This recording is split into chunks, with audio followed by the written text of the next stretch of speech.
everybody. Welcome to another week. It is the Mike Missanelli Show. Weekend without Eagle football, but plenty of other football, and also a fight, so to speak, that Netflix is getting clobbered for their production of. So we'll talk about a lot of things today, including the Philadelphia 76ers. Because I got a really serious question to ask people. This is really serious now. I am deadly serious about this question that I will get to in a second. But let's talk some football issues first, because everybody this weekend is just glowing, and I'm talking about the national football people and the national writers and everybody who covers the NFL, that the Detroit Lions are the best team in football. Not in the conference, in football, as they ring up another 52-piece on Sunday. And I just got to take the pulse of our people here. Bill Colarulo is here with me. Ray Dunn is back. Bill, I got to first start with you as a notorious Detroit Lions hater. This must be really getting under your skin. The praise that is just flowing, overflowing for the Detroit Lions, the best team in football, they are saying, which kind of like puts the Eagles at a very lower rung here. So, Bill, your thoughts? Well, for the first time in the Detroit Lions' history of their franchise, they are favorites to win the Super Bowl, according to all the odds makers. And look, you're right. I have hated on the Lions, but they are the class of the NFC right now. They're 9-1. They're dominating teams. I think they're running up the score a little bit. I think they're running up the score a lot. I mean, you look at that game against the Jaguars. Oh my God! Hold it. This is the team that you gave no respect to. You hate the head coach, and now you're on the other side of it saying that they're rubbing it in. They are running up the score. Dude, it was a 35-6 game late in the third quarter, and they're going for it on fourth down. You're kidding me with this, right? They're running up the score. Are you actually kidding me with this? They're the three biggest. This is your the three biggest blowouts in the NFL. All belong to the Detroit Lions. God. They beat the Jags by 46, the Titans by 38, the Cowboys by 38. They are rubbing it in, and they are running up the score. It's not that they're a good team. It's that they're now punishing people because they're so good? That this is your beef, or are you saying that they're not good, and that's why they're running up the score? I'm trying to figure out where you're going with this. They are a good football team. Are they a good football team? Are they unbeatable? No. The league's best point differential, plus 159, which means they're outscoring their opponents by an average of 16 points a game. Well, it helps when you beat the Jags by 46. Okay, but you got to be able to beat the Jags by 56 or 46. And they beat the Titans by 38 and the Cowboys by 38. Look, they're a good team, but I'm not going to say that they're not beatable. The Eagles could certainly beat them. I think that they match up fairly well against each other. Now the debate comes down to Sirianni or Campbell, Goff or Hurts.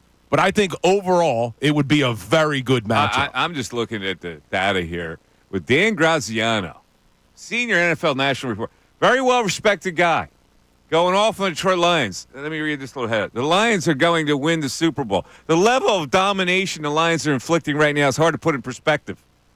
Franchise records all over the place. Touchdowns on each of their first 7 possessions on Sunday. They're only the third team in the past 45 years to do that.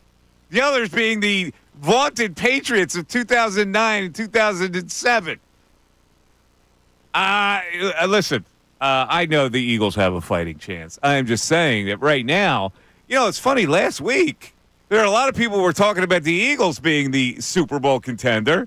And now all of a sudden, one Sunday goes by, and the Eagles become an afterthought. I don't know if they're an afterthought, but look, the Lions are going to win the Super Bowl. You see this, Ray? See this little headline? Everyone see what it says? I'm showing it to the people. The Lions are going to win the Super Bowl. The Eagles aren't an afterthought. But isn't that the headline? Isn't that whole article by Graziano overreactions? Isn't that what they call overreaction or not? Overreaction, and then he assesses whether or not it's an overreaction. And if you continue reading, you can see. Not an overreaction. It's not an overreaction to him. Verdict, not an overreaction. Listen, I can understand why the Lions would be the favorite in the NFC.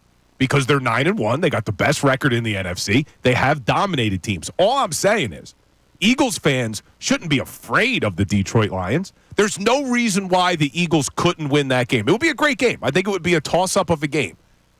But to sit here and act as if the Lions are head and shoulders above the Eagles, I'm just not buying it. I am not buying it. And I know there are some who are comparing the quarterbacks, Jared Goff to Jalen Hurts. And I think Goff, I've said it for a couple of years, I think he's underrated. I think he's a good quarterback. But I don't think he's head and shoulders above Jalen Hurts either. There's a lot of similarities when you look at these teams. And let's look at the head coaches. Because Sirianni gets criticized for being too aggressive at times. And you know how I feel about Dan Campbell. His aggressiveness borders on recklessness very often. They were 3 of 3 on fourth down in the game against the Jags. They go for it a lot. But to me, it was running up the score, going for it on fourth down in a 35-6 game late in the third quarter when you have a 4th and 2 from the Jags 14. You're running it up. I can't. This is ridiculous. But you're running it up. Now, normally, you have that conversation when it's college kids. Dude, right? they still have the starters in at 42-6. You don't want to humiliate college kids. Now you're worried about a pro team running it up? Mike, come on, man. 42-6. They still have their starters in the game in the fourth quarter. Come on, man. Oh, so what? They're running it up. It's pro football. The other guys are pros, aren't they?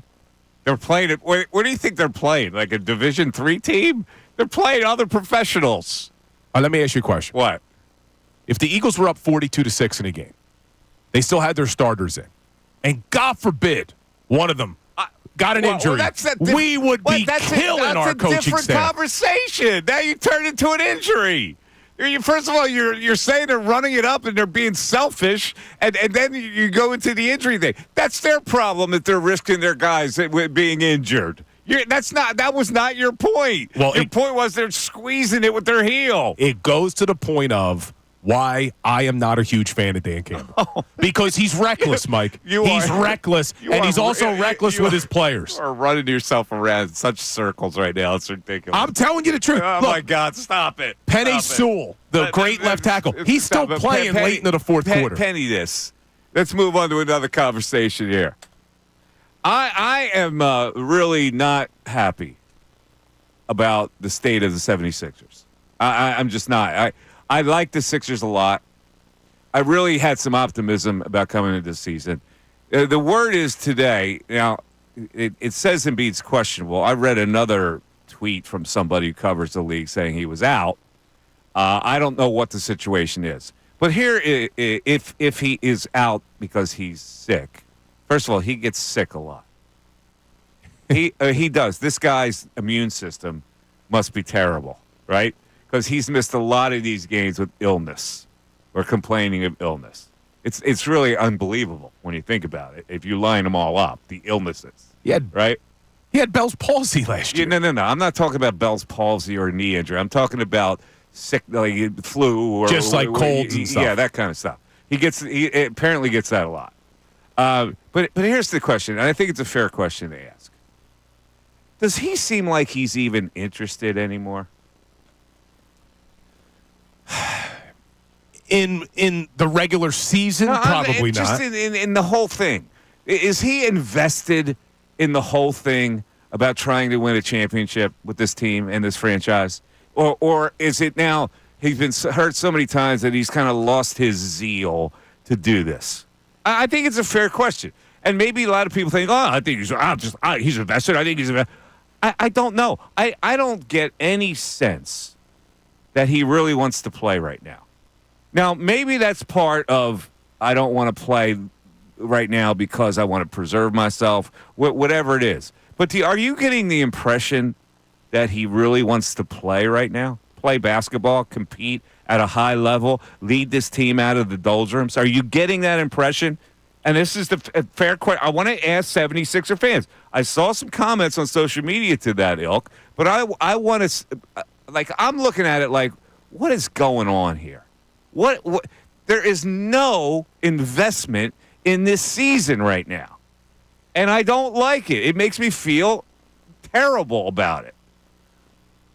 I understand everything that you're saying here, because we've been talking about this for a couple of weeks about the tone that was set when the season started. And I agree with you that it doesn't appear Embiid is interested in playing and winning in the regular season. I'm not going as far as you're going where, because I think you're basically asking the question, does Embiid even care about winning in general, right? Even down the stretch. Has this thing run its course is the bigger question, where it's never going to put all the factors together. The way they started the season, the way he perceives basketball right now, I don't know what to feel, which is why I want to engage Sixer fans today on how they feel. Because I got a feeling they feel exactly like me. But I just have a hard time buying that. What would have been the point then of Joel recruiting Paul George and trying to get him to come here if Joel's not interested in winning? I just asked you this question. Does he look like he's that interested in playing right now? Right now, no. Okay. And he doesn't look like he's in shape. And then we got to discuss the reasons for why that is. And there are several different layers to that. So we'll try to get into it today because I want to take the pulse of Philadelphia 76er fans. Could this era just be over? Like even if he plays, what is this? What are the Sixers right now? 610-632-0975. That's how you get into the Mike Missanelli Show. It's a football Monday. No Eagles to talk about, but plenty of other things. We're back after this. Now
Edge on the Sixers. I got to be honest with you. Losing my edge. I don't know what I'm going through here.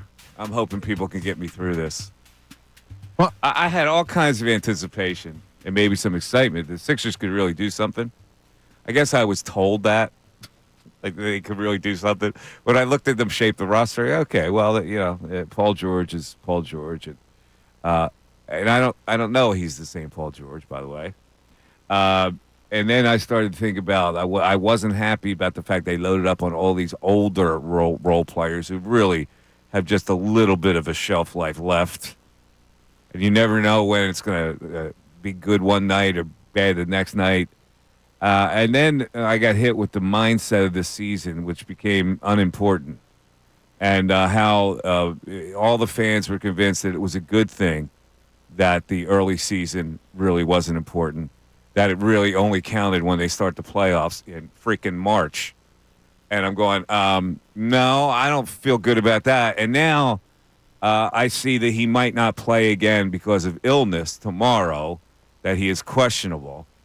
And I'm going, who's invested in this season? Like, can we as fans be optimistic that the team and the organization itself is invested in the season? Because right now, it sure doesn't look that way. It doesn't, and I know the easiest talking point, the main talking point is Joel Embiid. And we've criticized him. I don't like that he looked completely out of shape in the second half against the Magic on Saturday night. There's a lot of stuff that we talk about with Joel. But there's a question that I threw out to you last week, and I'm going to ask you again. At what point do we start questioning Nick Nurse? Because, yes, you don't have Joel and you've battled injuries and Maxey, but you're supposed to have a better team. You're supposed to have a deeper bench. You went out, you got a lot of veterans. The only kid who's performing is the rookie, because this team right now is last in scoring. They're second to last in rebounding.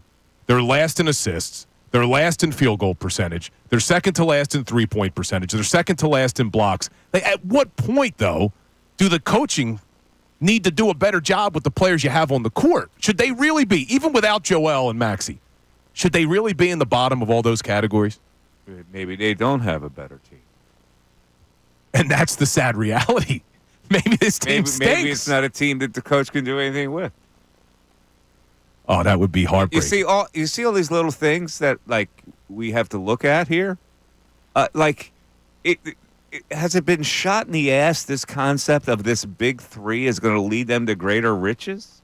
Already, has that been shot in the ass? Like, are we actually thinking that this magically these guys can float back down, parachute onto a basketball floor, and that team now with all three of them will be able to be one of the better teams in this league?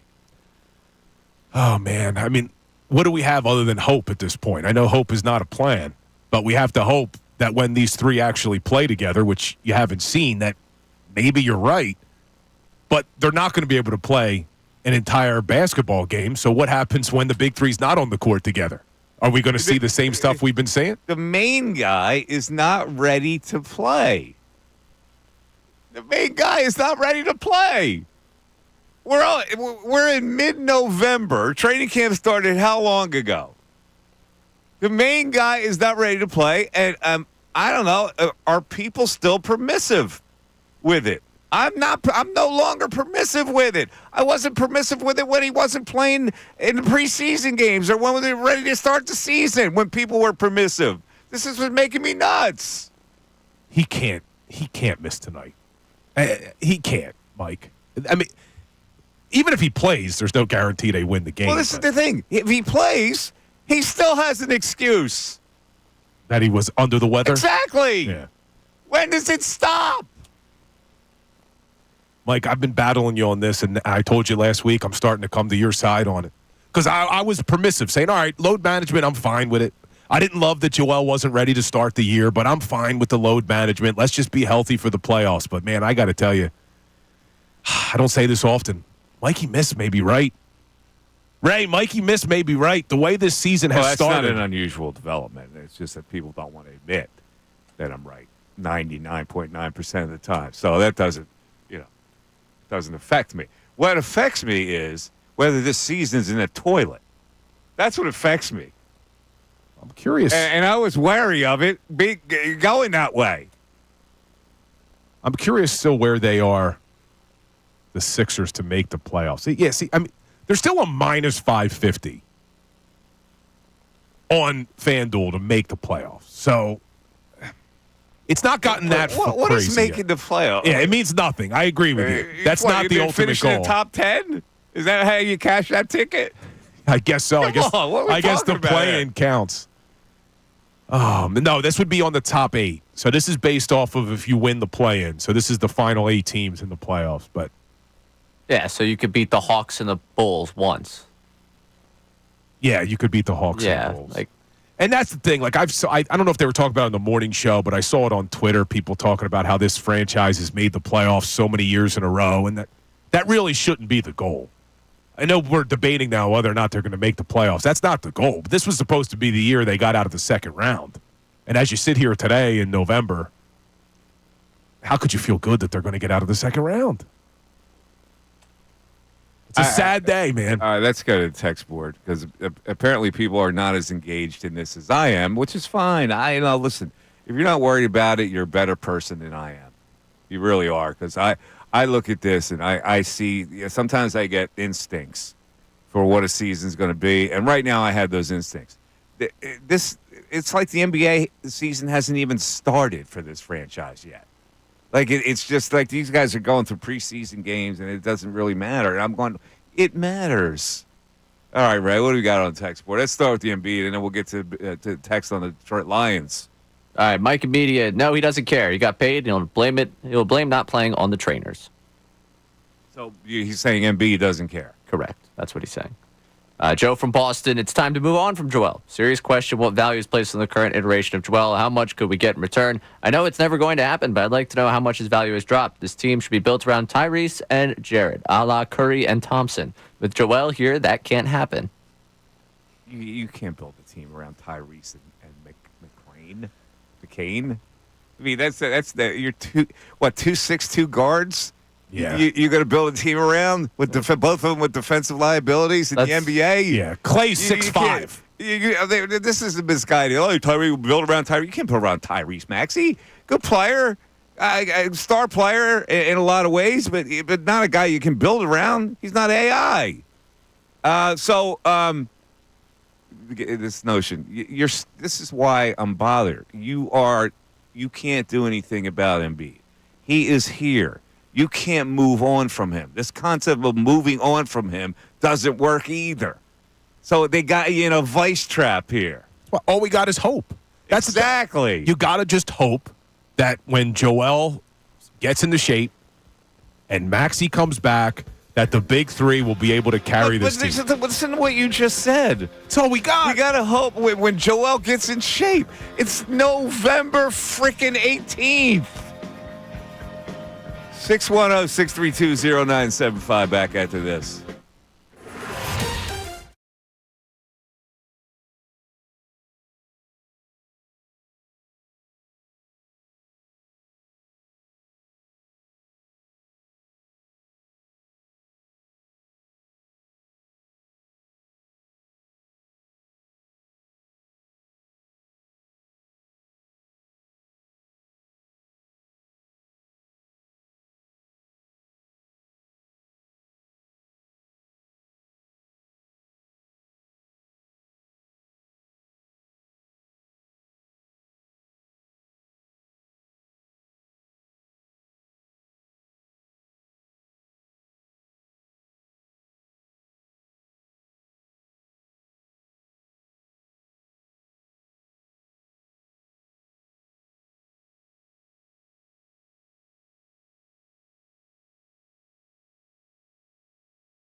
Daily Show is brought to you by Window Nation. Take advantage of Window Nation's 50% off sale on all style windows, plus no down payment, no payments, and no interest for 12 full months on a project. Call 866-90-NATION or check them out online at windownation.com.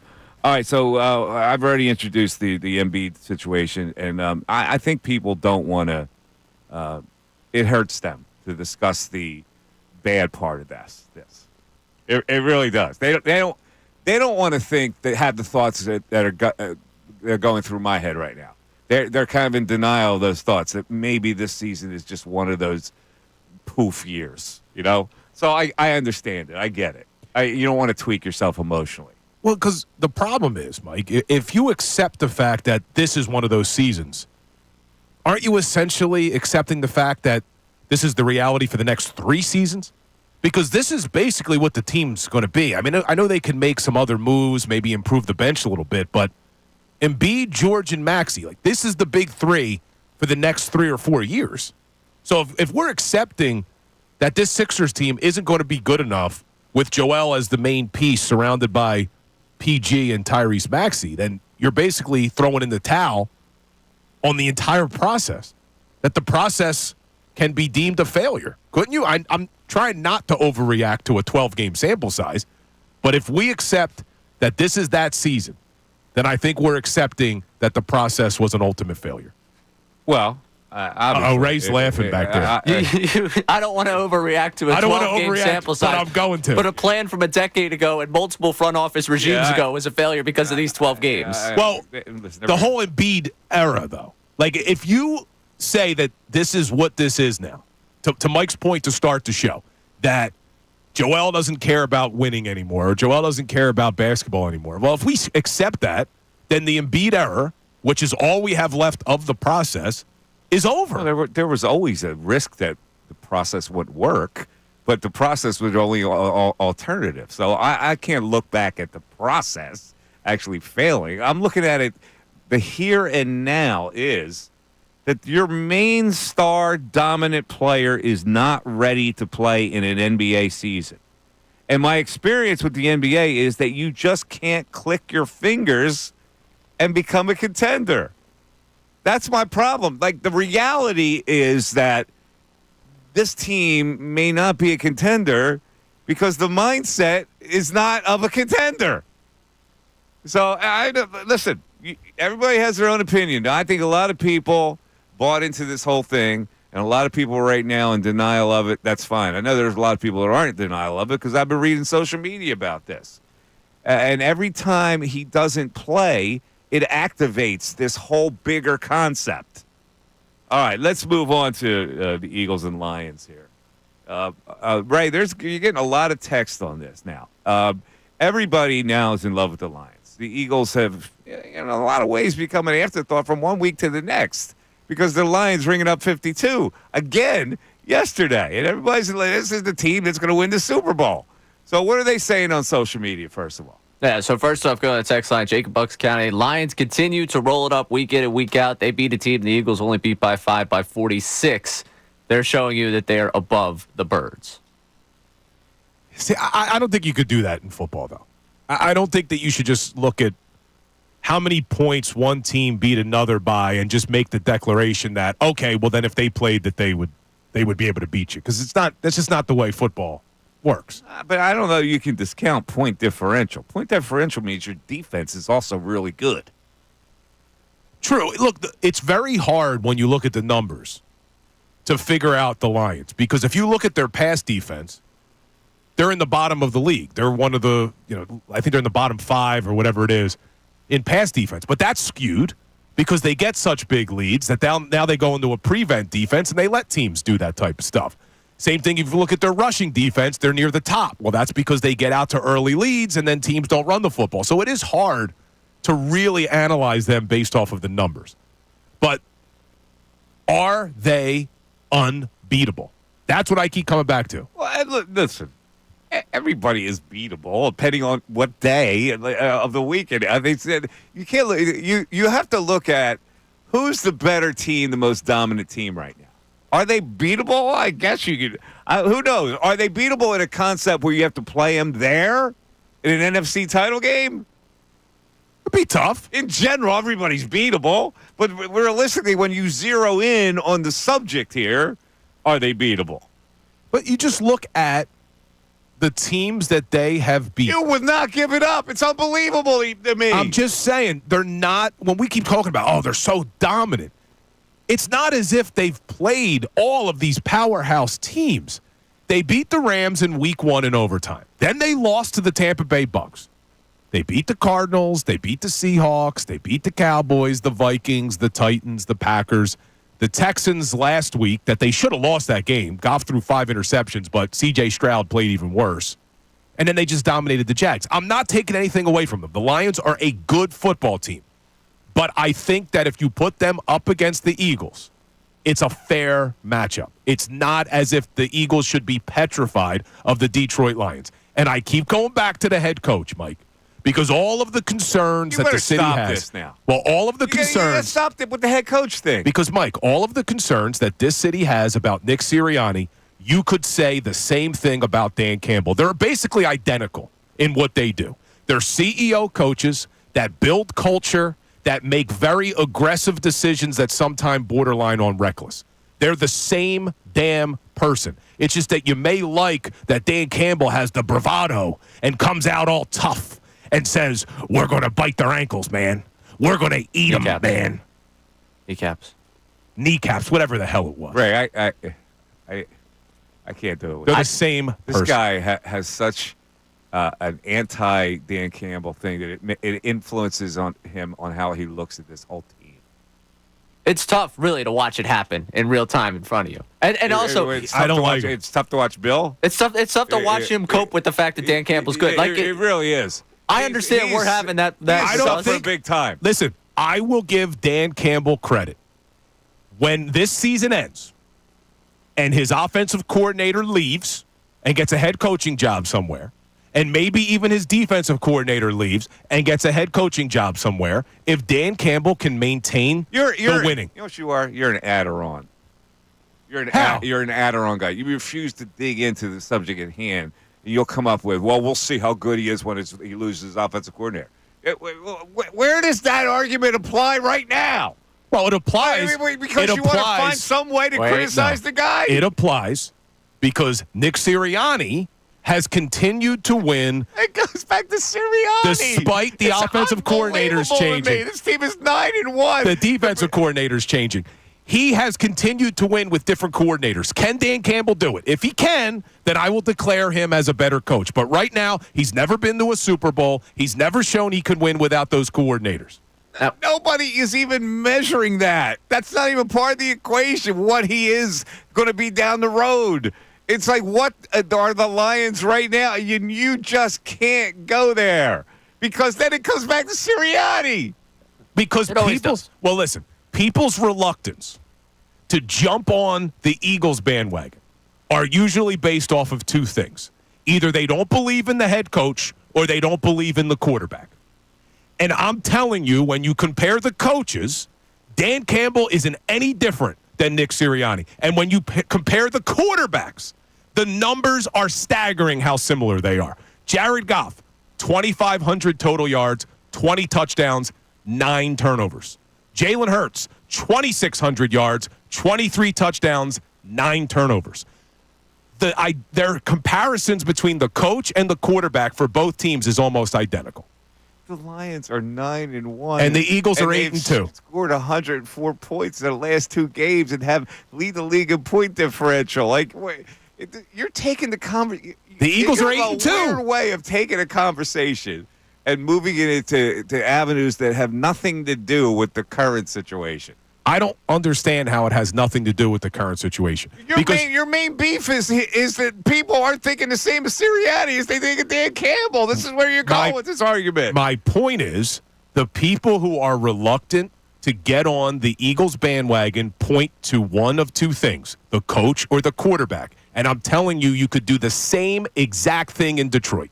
The same exact thing, because they have the same structure of a CEO head coach who is aggressive and sometimes reckless and makes stupid decisions. They have a quarterback who can be good but then turn the ball over and look terrible at times.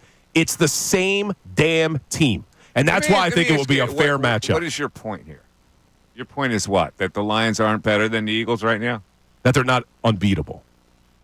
Well, nobody's unbeatable. That I think if they play each other 10 times, it would probably be 5-5. I think they're very equally matched. And I think they're headed for an NFC Championship game. The only question is, where is it? Is it in Philadelphia or is it in Detroit? And we're going to find that out over the next few weeks. But even in Detroit, I don't think they're unbeatable. You said something like a couple minutes ago that I think is very interesting. When we talked about the Eagles, we were going into that Commanders game. It was, we don't want to discredit the fact they've won 5 games against mostly crap. You said something to the effect of, who have the Lions beaten? Or what have they shown you so far? Do you really feel that way about the Lions after saying that we shouldn't be talking that way about the Eagles? No. My point of bringing that up was Mike keeps talking about the point differential. And I'm saying that look at what they've done to some really bad teams. Now, look, you can only play who's in front of you. I am not saying, I don't want the audience to misconstrue what I'm saying. I am not saying the Lions aren't a good team.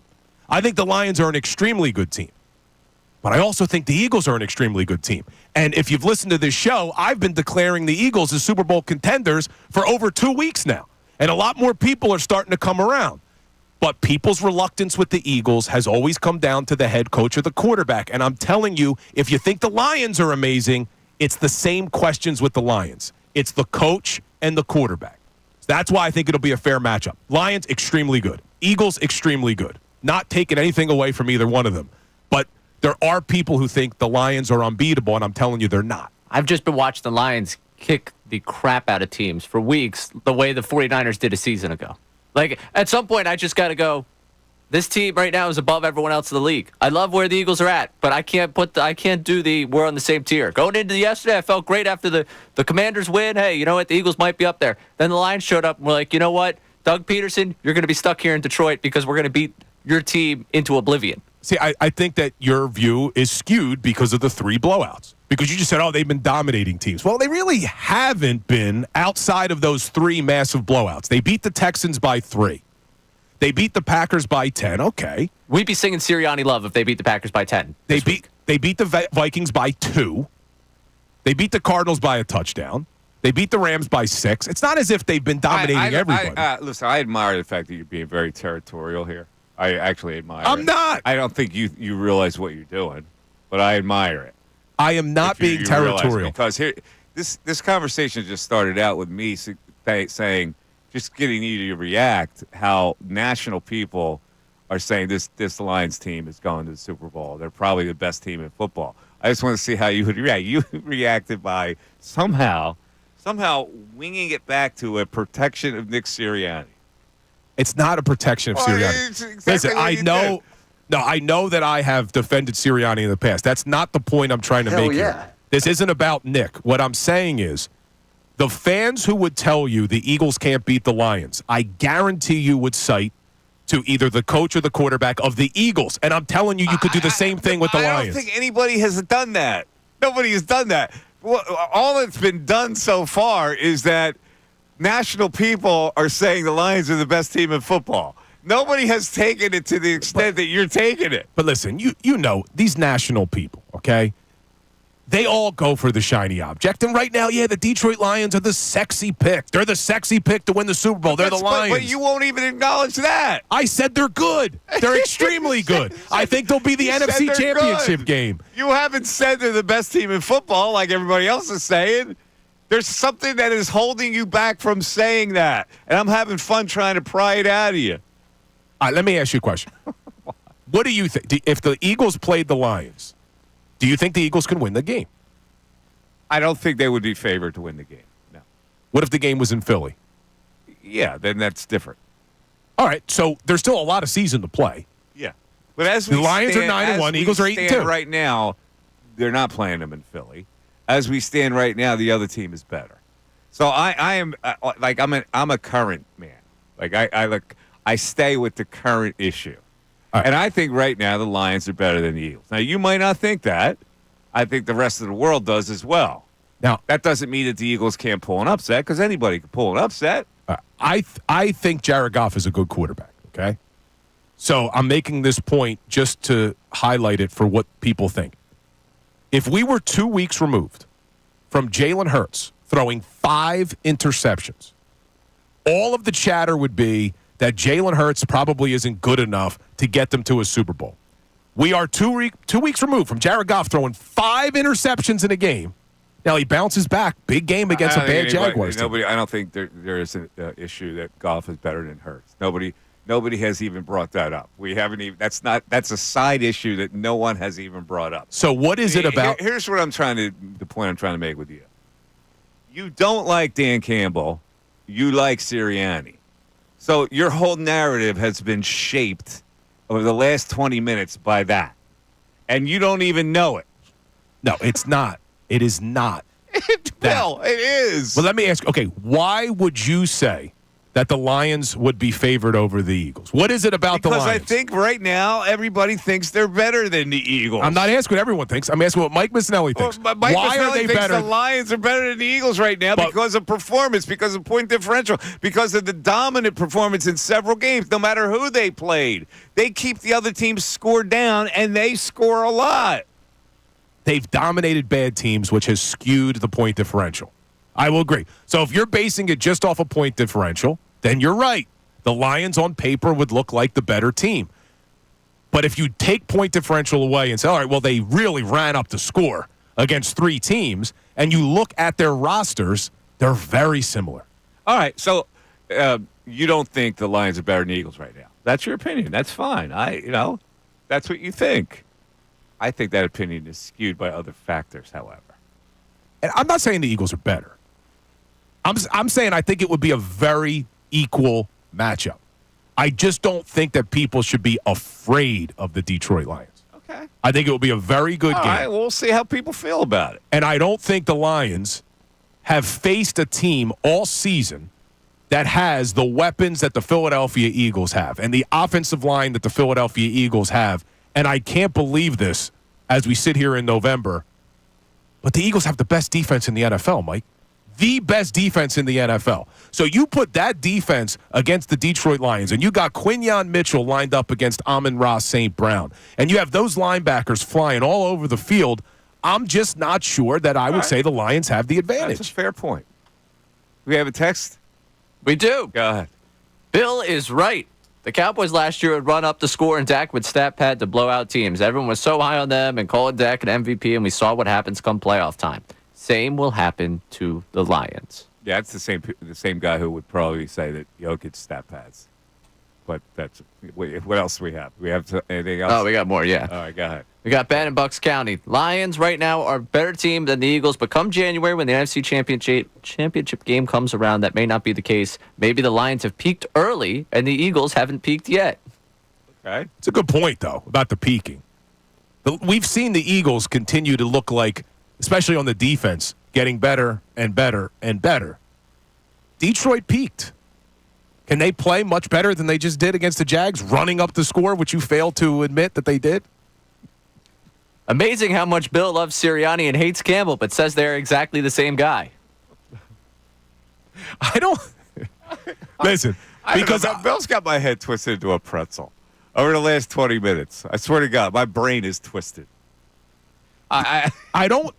Listen, okay. It was really trying to be a simple discussion. And right now, everybody thinks Detroit is the best team in the league. And Bill is just like, he's kicking his feet like some kid who mom sent him to bed. Yeah, because they're very similar teams. And when I say Campbell and Sirianni are the same guy, I mean in their roles and in the way that they coach games. But I don't remember, and you correct me if I'm wrong, I don't remember Nick Sirianni making decisions in a playoff game that single-handedly lost the game for the Philadelphia Eagles. But I do remember Dan Campbell doing that in the NFC Championship game. That's my problem with Dan Campbell. Because in the biggest moment of his coaching career, he lost the game. Is it possible he won't do that again? No. It's not. The guy can't change. He goes for 4th down with no rhyme or reason. It's about this mentality of a tough guy. Like, I would think that Campbell would play right into your hands as a tough football guy who eats protein bars.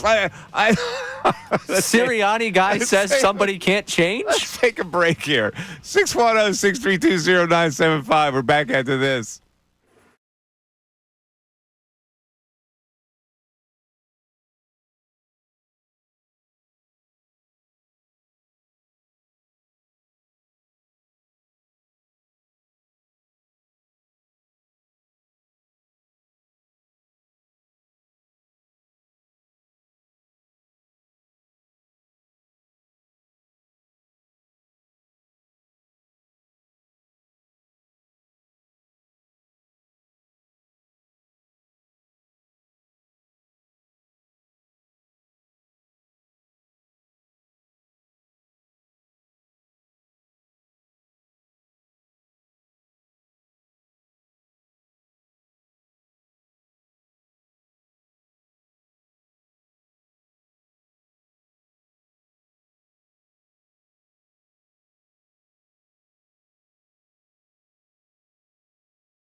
Clock hour, a little mystery music. Yeah, who is this? What lies ahead of us with the Bill worship and the anti-Detroit spin that he laid on us early? It's not anti-Detroit. The 11 o'clock hour brought to us by Grungo Law, your law firm when you need help because of an injury. Pray for peace, prepare for trial at grungolaw.com.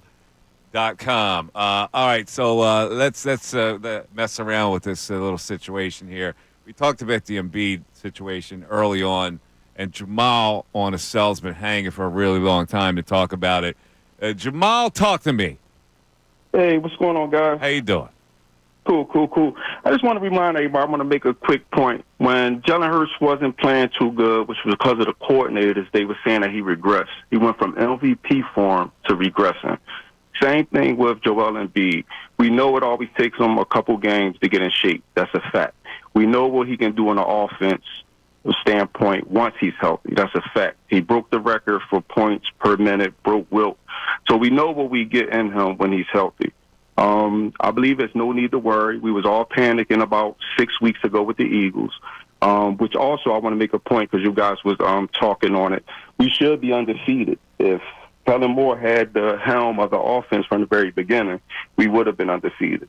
And in one of those games, Saquon Barkley dropped the ball, which I love Saquon. I'm not criticizing him. One thing, hello? We got you, bro. We're letting you go, man. We're letting you go. All right, cool. So one thing that I would like to see from the Sixers is for them to keep two scorers on the floor at all times. We see what Jared McCain could do now. He's a star. So a lot of problems is you put all of the scorers out and leave role players in there. So I need you to keep, two scorers out on the floor at all times. Another thing is Nick Nurse has what's called like a free-flowing offense. He needs to stop that with some players. You can't have Drummond at the top of the key trying to hand the ball off. He can't pass too good. He turns the ball over. Another thing, bring Oubre off of the bench whenever the other team take the shot blocker out because he likes to attack and he likes to challenge shot blockers, which he doesn't do too good at. Okay, yeah, but these are all valid opinions from you, Jamal, and I wish you had an email address from Nick Nurse so you could let him know. But you said something that kind of stopped me in my tracks a little bit, so let's discuss it. We know it takes a few games for Joel to get in shape. Right. Why? Well, I can't answer that.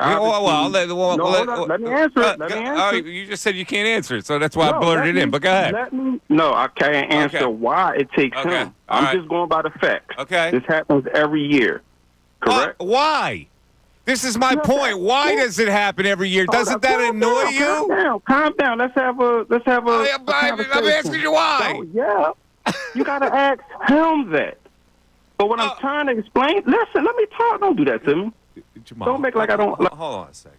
All right? I'll put you on hold. This is annoying. I'm entitled to get in my point, even if I have to yell. All right? So my question is to you, why are you permissive that he needs to get in shape? Why are you permissive to that? Am I online? You're online. Go ahead. I just asked you a question. Not a problem, sir. I'm not permissive. I'm just stating the facts. I never said it was okay. I didn't say that. Well, that doesn't annoy you, Jamal? Yes, it annoys me. It doesn't seem like it annoys you. Why is he the only guy in the NBA who has the right not to be in shape at this point of the year? I never said that. I'm asking you a question. Listen, I'm not disagreeing with you. I agree with you. He should be in shape. Can we please move on to other points? I don't know what other point you want to move on to.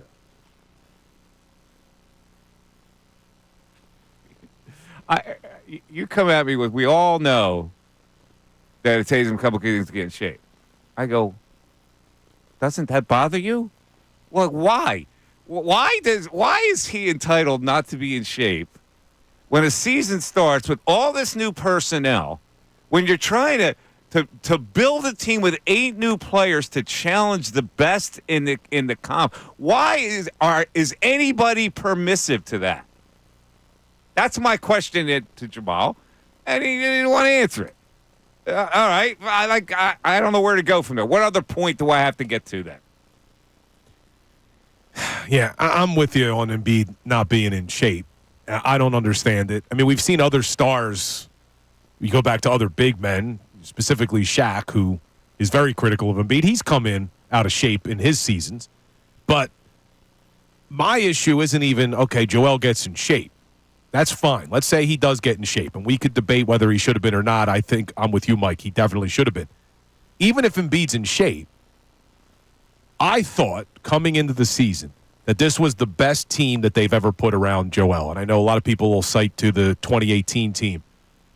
But even still, it's one of, we can all agree, one of the best teams we thought on paper coming in around Joel. It just hasn't looked like that. I know they haven't played together, but the other pieces also don't look like they're good enough. McCain looks unbelievable as a rookie, but he's a rookie. But what about all the other pieces? This team is sitting in the bottom of almost every category.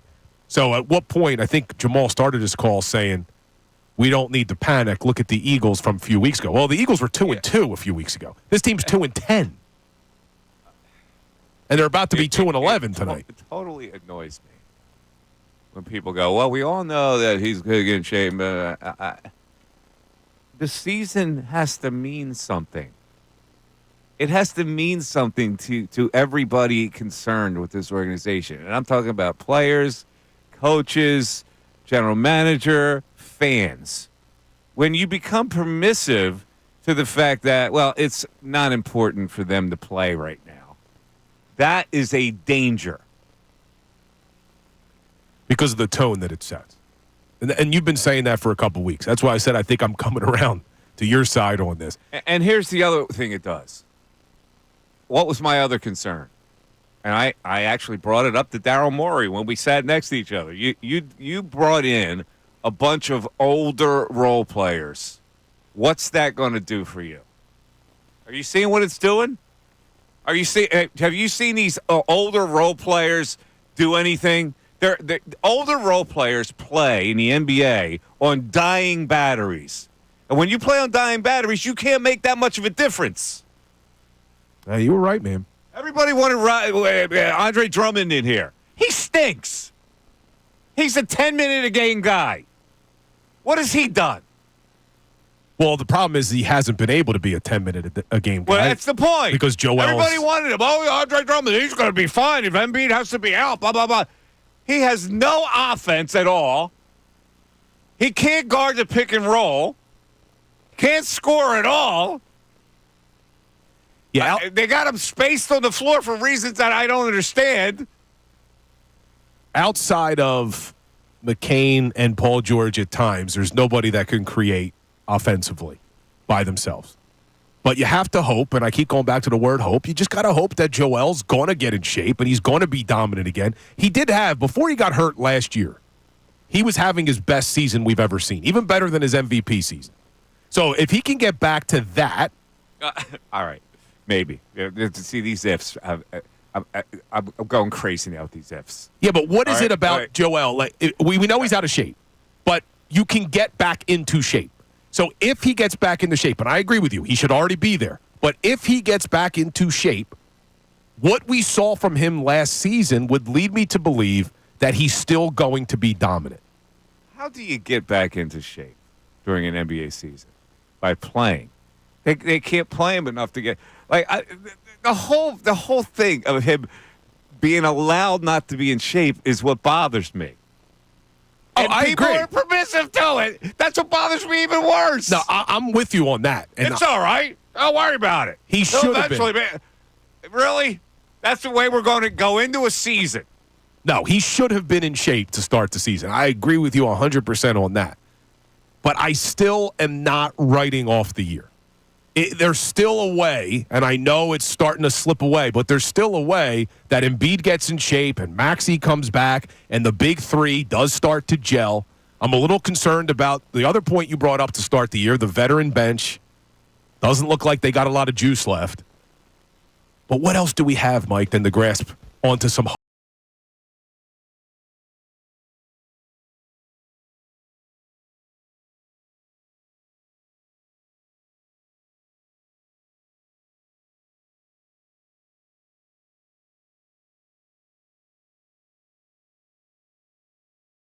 back after this.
5, the Fanatic.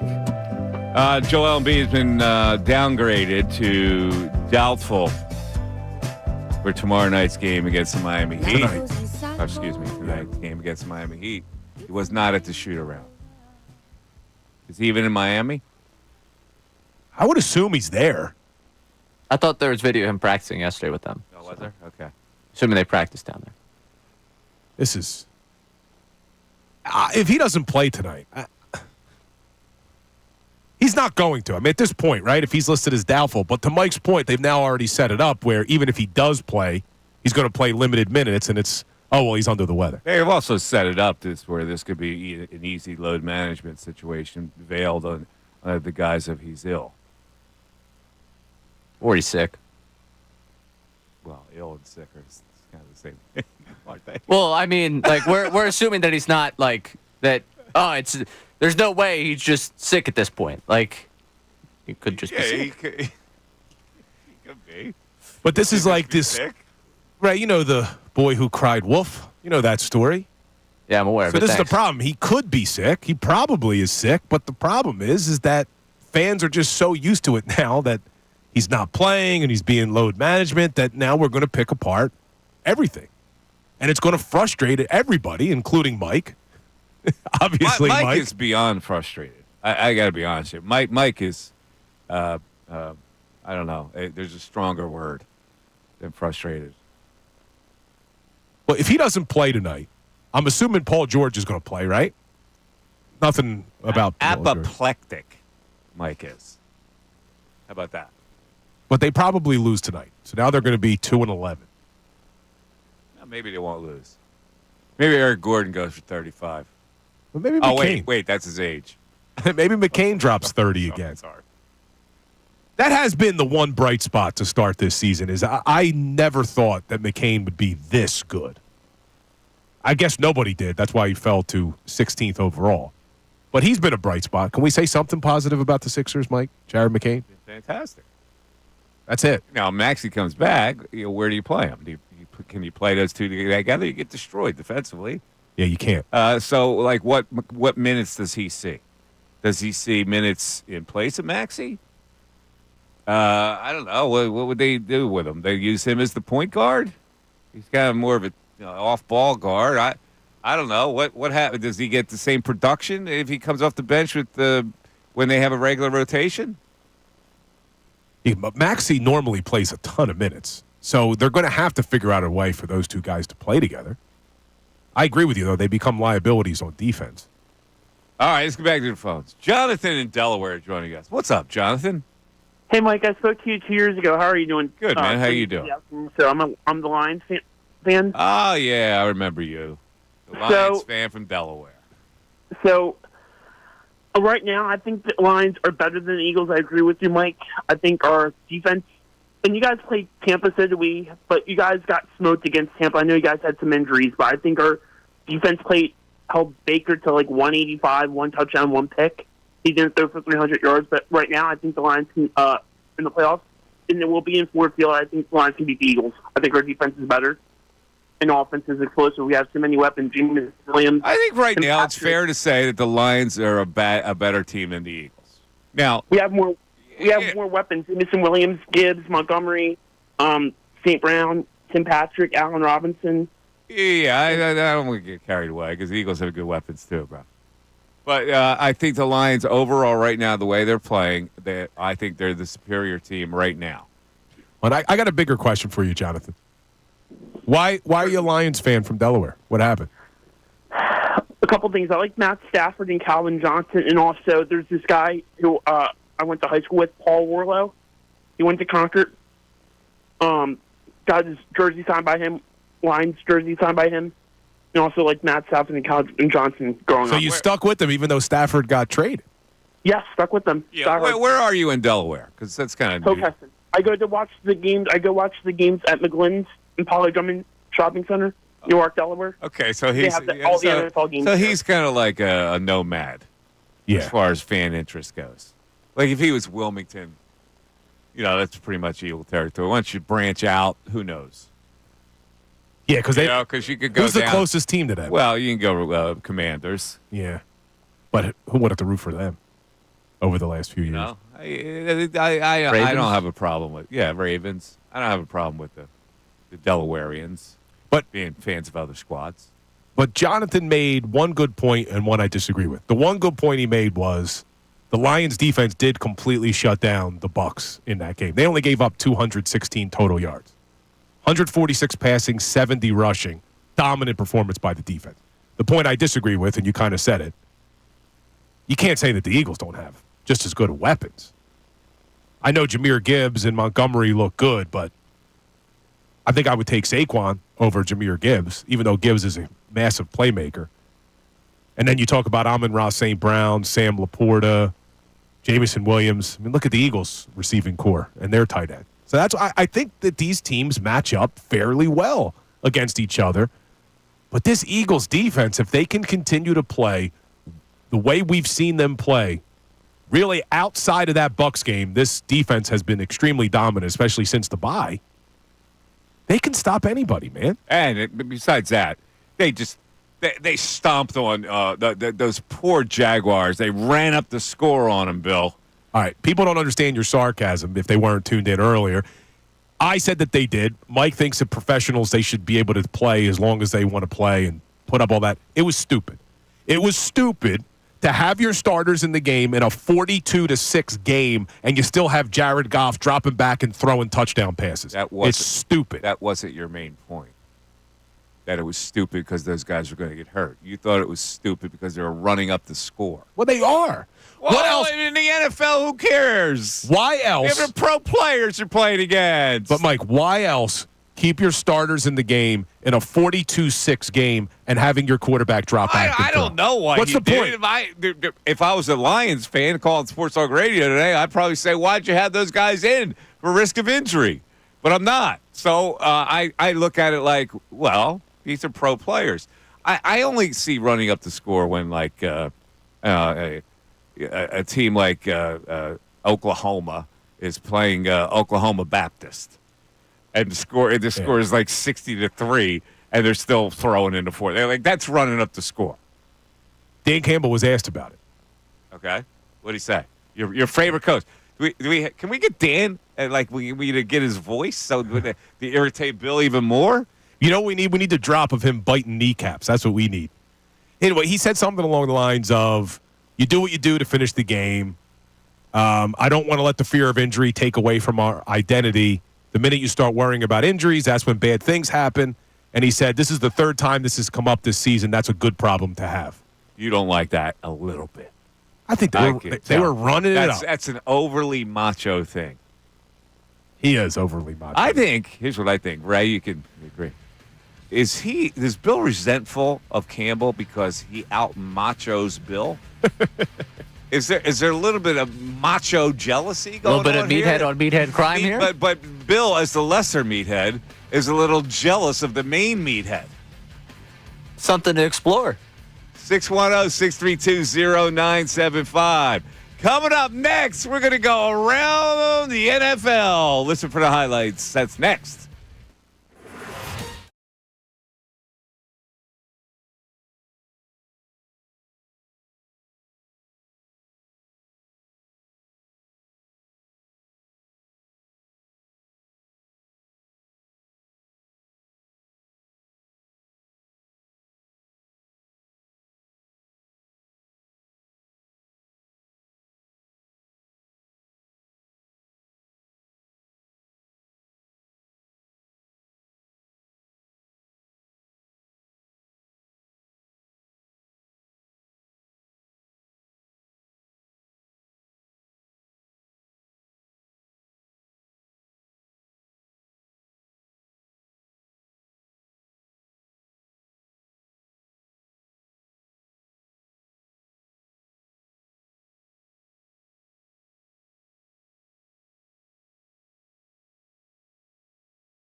Missanelli Show on a Monday without an Eagles game. So we're talking about other issues, including like a team that might be better than Eagles. At least I don't know. There might be some Eagles hate out there, but everybody is in love with the Lions. National people calling them the absolute best team in the league. So we're discussing that, among the other things like the Sixers, who will probably be without their star player again tonight in Miami. And we'll get to that in a second. But right now, on a Monday, Football Monday, it is time for Around the NFL. These are the things that caught my attention in the weekend of NFL football. So let's start with number one. Wow, listen, the Bills-Chiefs game yesterday is why the NFL is king. What a back and forth and what a finish. This is the Chiefs team all year that had failed to lose, and they were threatening to take another one late in this game. The score was 23-21 with 2:17 left. Buffalo ahead. 4th and 2. A field goal would make the Chiefs have to score a touchdown to win. I'm sorry, it was 23-21. Yes, Bills. So the Chiefs would have to score a touchdown to win with a field goal. But Bills coach Sean McDermott knew in his heart that Patrick Mahomes is very capable of doing just that. So he tries to put the game away by going for it on 4th and 2. And here's the play. Fakes left, now taken off. Gonna run for it, he got it! And there he goes! Inside the 10, the 5. Oh, the play of the year in the NFL! Beast. To be the man, you got to beat the man. And the Bills took it from the Chiefs yesterday. Boy, Josh Allen. All right, number 2. Well, the 49ers look to be back on the prowl here in November, but the Seahawks stunned them yesterday. 49ers had a 17-13 lead as Seattle got the ball with 2:38 left, and Geno Smith rallied them down the field. The Seahawks converted 2 third downs on that drive. They get to the Niners 13. It's 2nd and 2 with 12 seconds left. And then this. Under 20. Smith back to throw. Smith takes off. Geno Smith, end zone ahead. Touchdown Seattle. Geno, no. Niners have now 5 losses, and the NFC West is tighter than Bill Colarulo's shirts. The Arizona Cardinals, Their largest. they lead the division at 6-4, and the Niners, Seahawks, and Rams are all 5-5. All right, number 3. Bo Nix. I warned Bill about this line on this game being so short. And the Atlanta Falcons were really never in it. Denver crushes the Falcons 38-6. Atlanta doesn't score a touchdown. Nix goes 28 for 33 for 307 yards and 4 TDs. Things got so bad for Kirk Cousins this game. He got pulled late in favor of Michael Penix. Mercy rule. Nix poured it on at the end with a 41-yard TD pass to Lil Jordan Humphrey. Nix on the roll and a dart to the 30-yard line. Courtland Sutton on the run. Or rather, down the sideline, little Jordan Humphrey. Humphrey with the touchdown, 41 yards and a score. Got the wrong call there. See that? That's not good, Ray. That'd be a lesson for you play-by-play guys. Make sure you get it right. Make sure you get it right. Number 4. Oh, the Lions are good. The Jaguars are pitiful.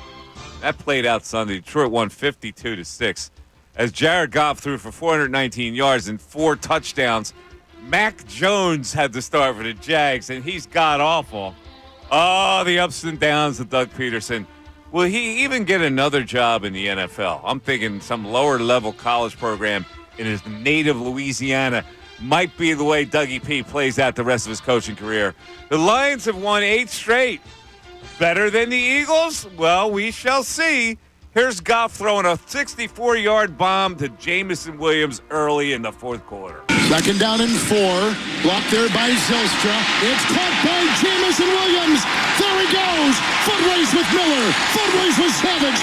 That is 6 for number 9. How'd that make you feel, Bill? I was running it up there, that pass. They are running it up. I don't like it. 41-yard bomb. Don't like it.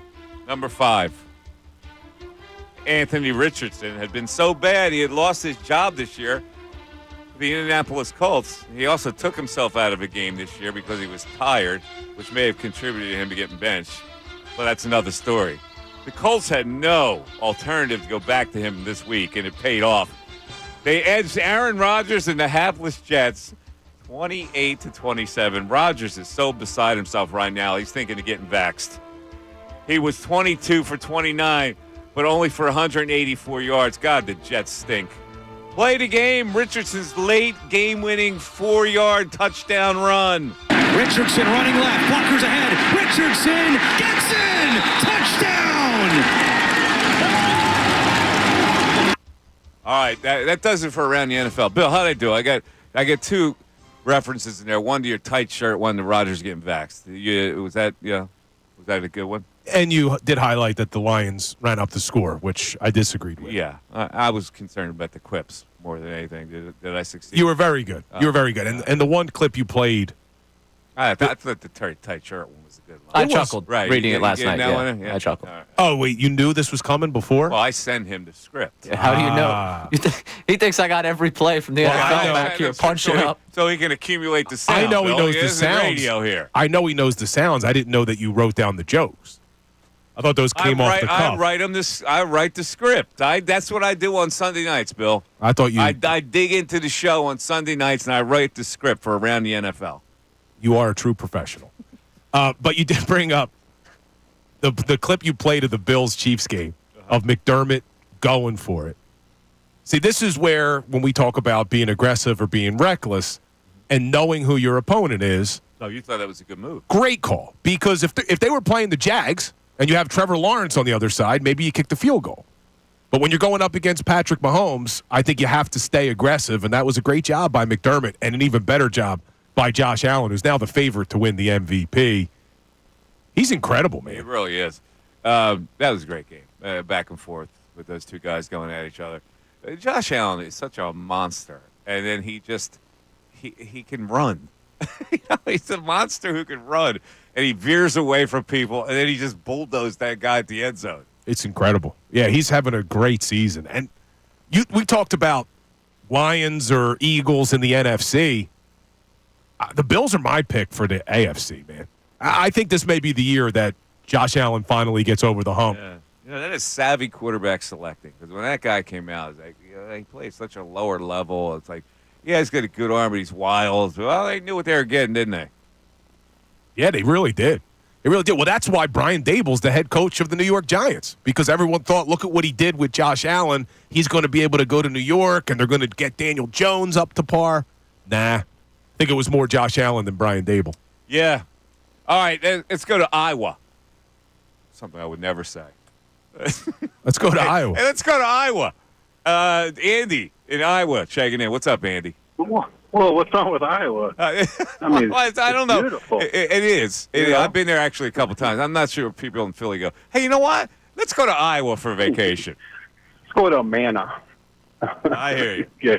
Anyway, Mike, I've been listening to you over 15 years. You taught me a lot how to think next level, and I'm really disappointed because Mike always told me, don't worry about what the national media says, because they don't watch this team every day, week in and week out. They don't watch the injury reports like we do. They don't know the team.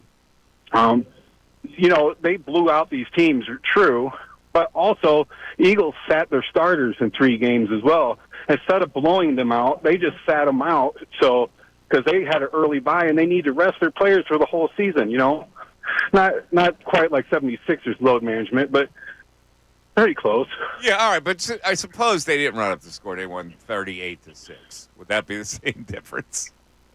No, and you can have, yeah. They're a dominant team right now. They're a dominant team, and the people that are looking at this going, they're pretty good on all phases here. So I think they're a little better than the Eagles right now. I agree. They're a little better than the Eagles.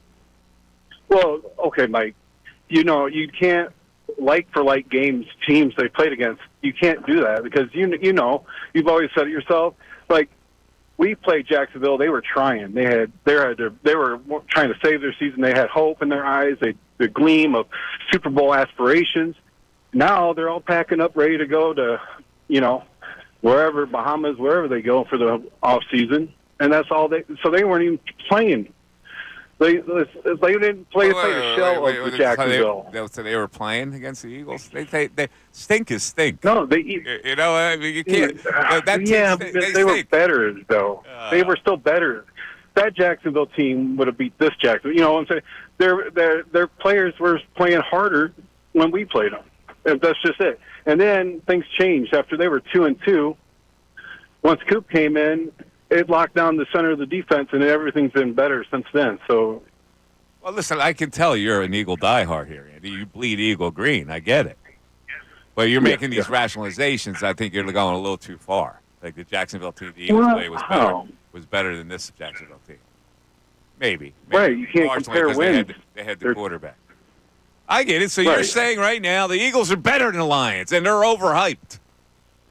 Well, I think they're a good team. I'm not saying they're overhyped. They do have the Iowa tight end over there, Hawkinson. But they still haven't played. Andy, are you actually a Philly guy, transplanted, or are you an Iowan? I'm Iowan. Oh, you are. So how'd you get to be an Eagle fan? Well, grew up in a single parent home, and I got to make my own decision on what team I wanted, unlike my kids. But and you picked the Eagles, huh? Oh yeah. I just connect with the fan base, the fans, and I just feel like my fandom of football suits me with the Eagles. So that is awesome, man. Yeah. I like that. Andy must have been fired up when they drafted Cooper DeJean, when they went up and got him. They called him Coop. Yeah, out of Iowa. On a first-name basis with him. Not only that, a nickname basis with him. Yeah, he called him Coop.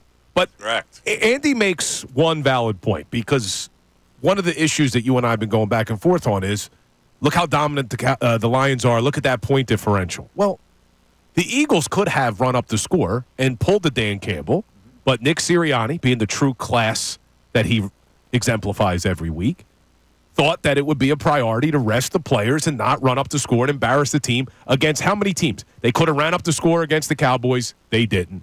They could have ran up the score late against the Bengals. They didn't. They could have ran up the score against the Giants. They didn't. He even asked Saquon Barkley, do you want to go back in and get your record? Nah, let the young guys eat. Why does it bother you if a team is going to run up the score in the NFL? Well, one, I do think it's unprofessional. But take that argument aside. Your argument, though. It's unprofessional. I do. I think it's unprofessional to run up a score. It's unnecessary. It's an unnecessary risk. See, this goes to what I don't like about Dan Campbell. Aggressive, fine. Reckless, not fine. When you keep your players in the game of a 42-6 game and you still got your starting quarterback dropping back and throwing passes, you're reckless. Bill, that's reckless. That's the obvious look at it. Because if I was a Detroit Lions fan, I'd be calling Sports Talk Radio and say, why would he put his players at risk? I get it. But why does it bother you in general that an NFL team is going to score that many points when it's professional players against professional players? What do you think these guys came from? Like, they just showed up to play football, the other team? They're professionals. They went through the college ranks like everybody else. They got drafted. They got signed. They're professional players. All right, you're a baseball guy. Yeah. All right. There are unwritten rules in baseball, is there not? Yeah. Okay, to me, it's an unwritten rule. You don't show up your opponent. You don't show them up. It's unnecessary. So that's why I don't like it. You don't show up your opponent when it's so one-sided. Dude, you don't think a 42-6 game is one-sided? No, well, should they really have been throwing the ball yesterday? Another professional team. It's an unwritten rule, man. You have respect for your opponent. That is disrespectful. But even putting all of that aside, part of your point on why you think the Lions are a better team is because of the point differential, and that point differential is inflated because they've run up the score once they've had big leads. The Eagles didn't do that. And I'm not taking anything away from the Lions. They're a good football team. But I can't declare that they're better than the Eagles simply because they've run up the score on a few teams. Let's shave off 30 points off their point differential. All right, what was that put? You think that 30 of those points are running up the score? So that would put them at their point differential would be 129, which would still lead the league. Let's just lop off the Bill thing. We can take off 50 if you want. Right. Okay. You're tied with the Bills for the best point differential in football. Take off 50 then, Mr. Run It Up. And they're still tied with the best. All right, let me ask you a question. Yeah. Do you think this team, the Philadelphia Eagles, are a different team than played against the Tampa Bay Buccaneers before the bye? Yeah, they've grown, especially defensively. Well, they got dominated Listen, against the I'm Bucs. not saying that this is overwhelmingly like a mandated the Lions are that much better than the Eagles. I just think they are better right now, and you seem to resent that. And you resent it because somehow Sirianni gets thrown in. No, because Dan Campbell being macho, you don't like him. Dog but mentality. Sirianni doesn't get criticized, and you go. Ultimately, it comes back to Sirianni love. Sirianni love. We haven't even Brendan Gunn's singing it on Saturday. Dun, dun, dun, No, here's my point, okay? What is it about the Lions, outside of the point differential, what is it that would make you say they are a better team than the Eagles? They are a team that has grown over the past couple of years. So, they built something, and it manifested it last year, and they continued it this year. This was a build for them. So their chart is constantly rising.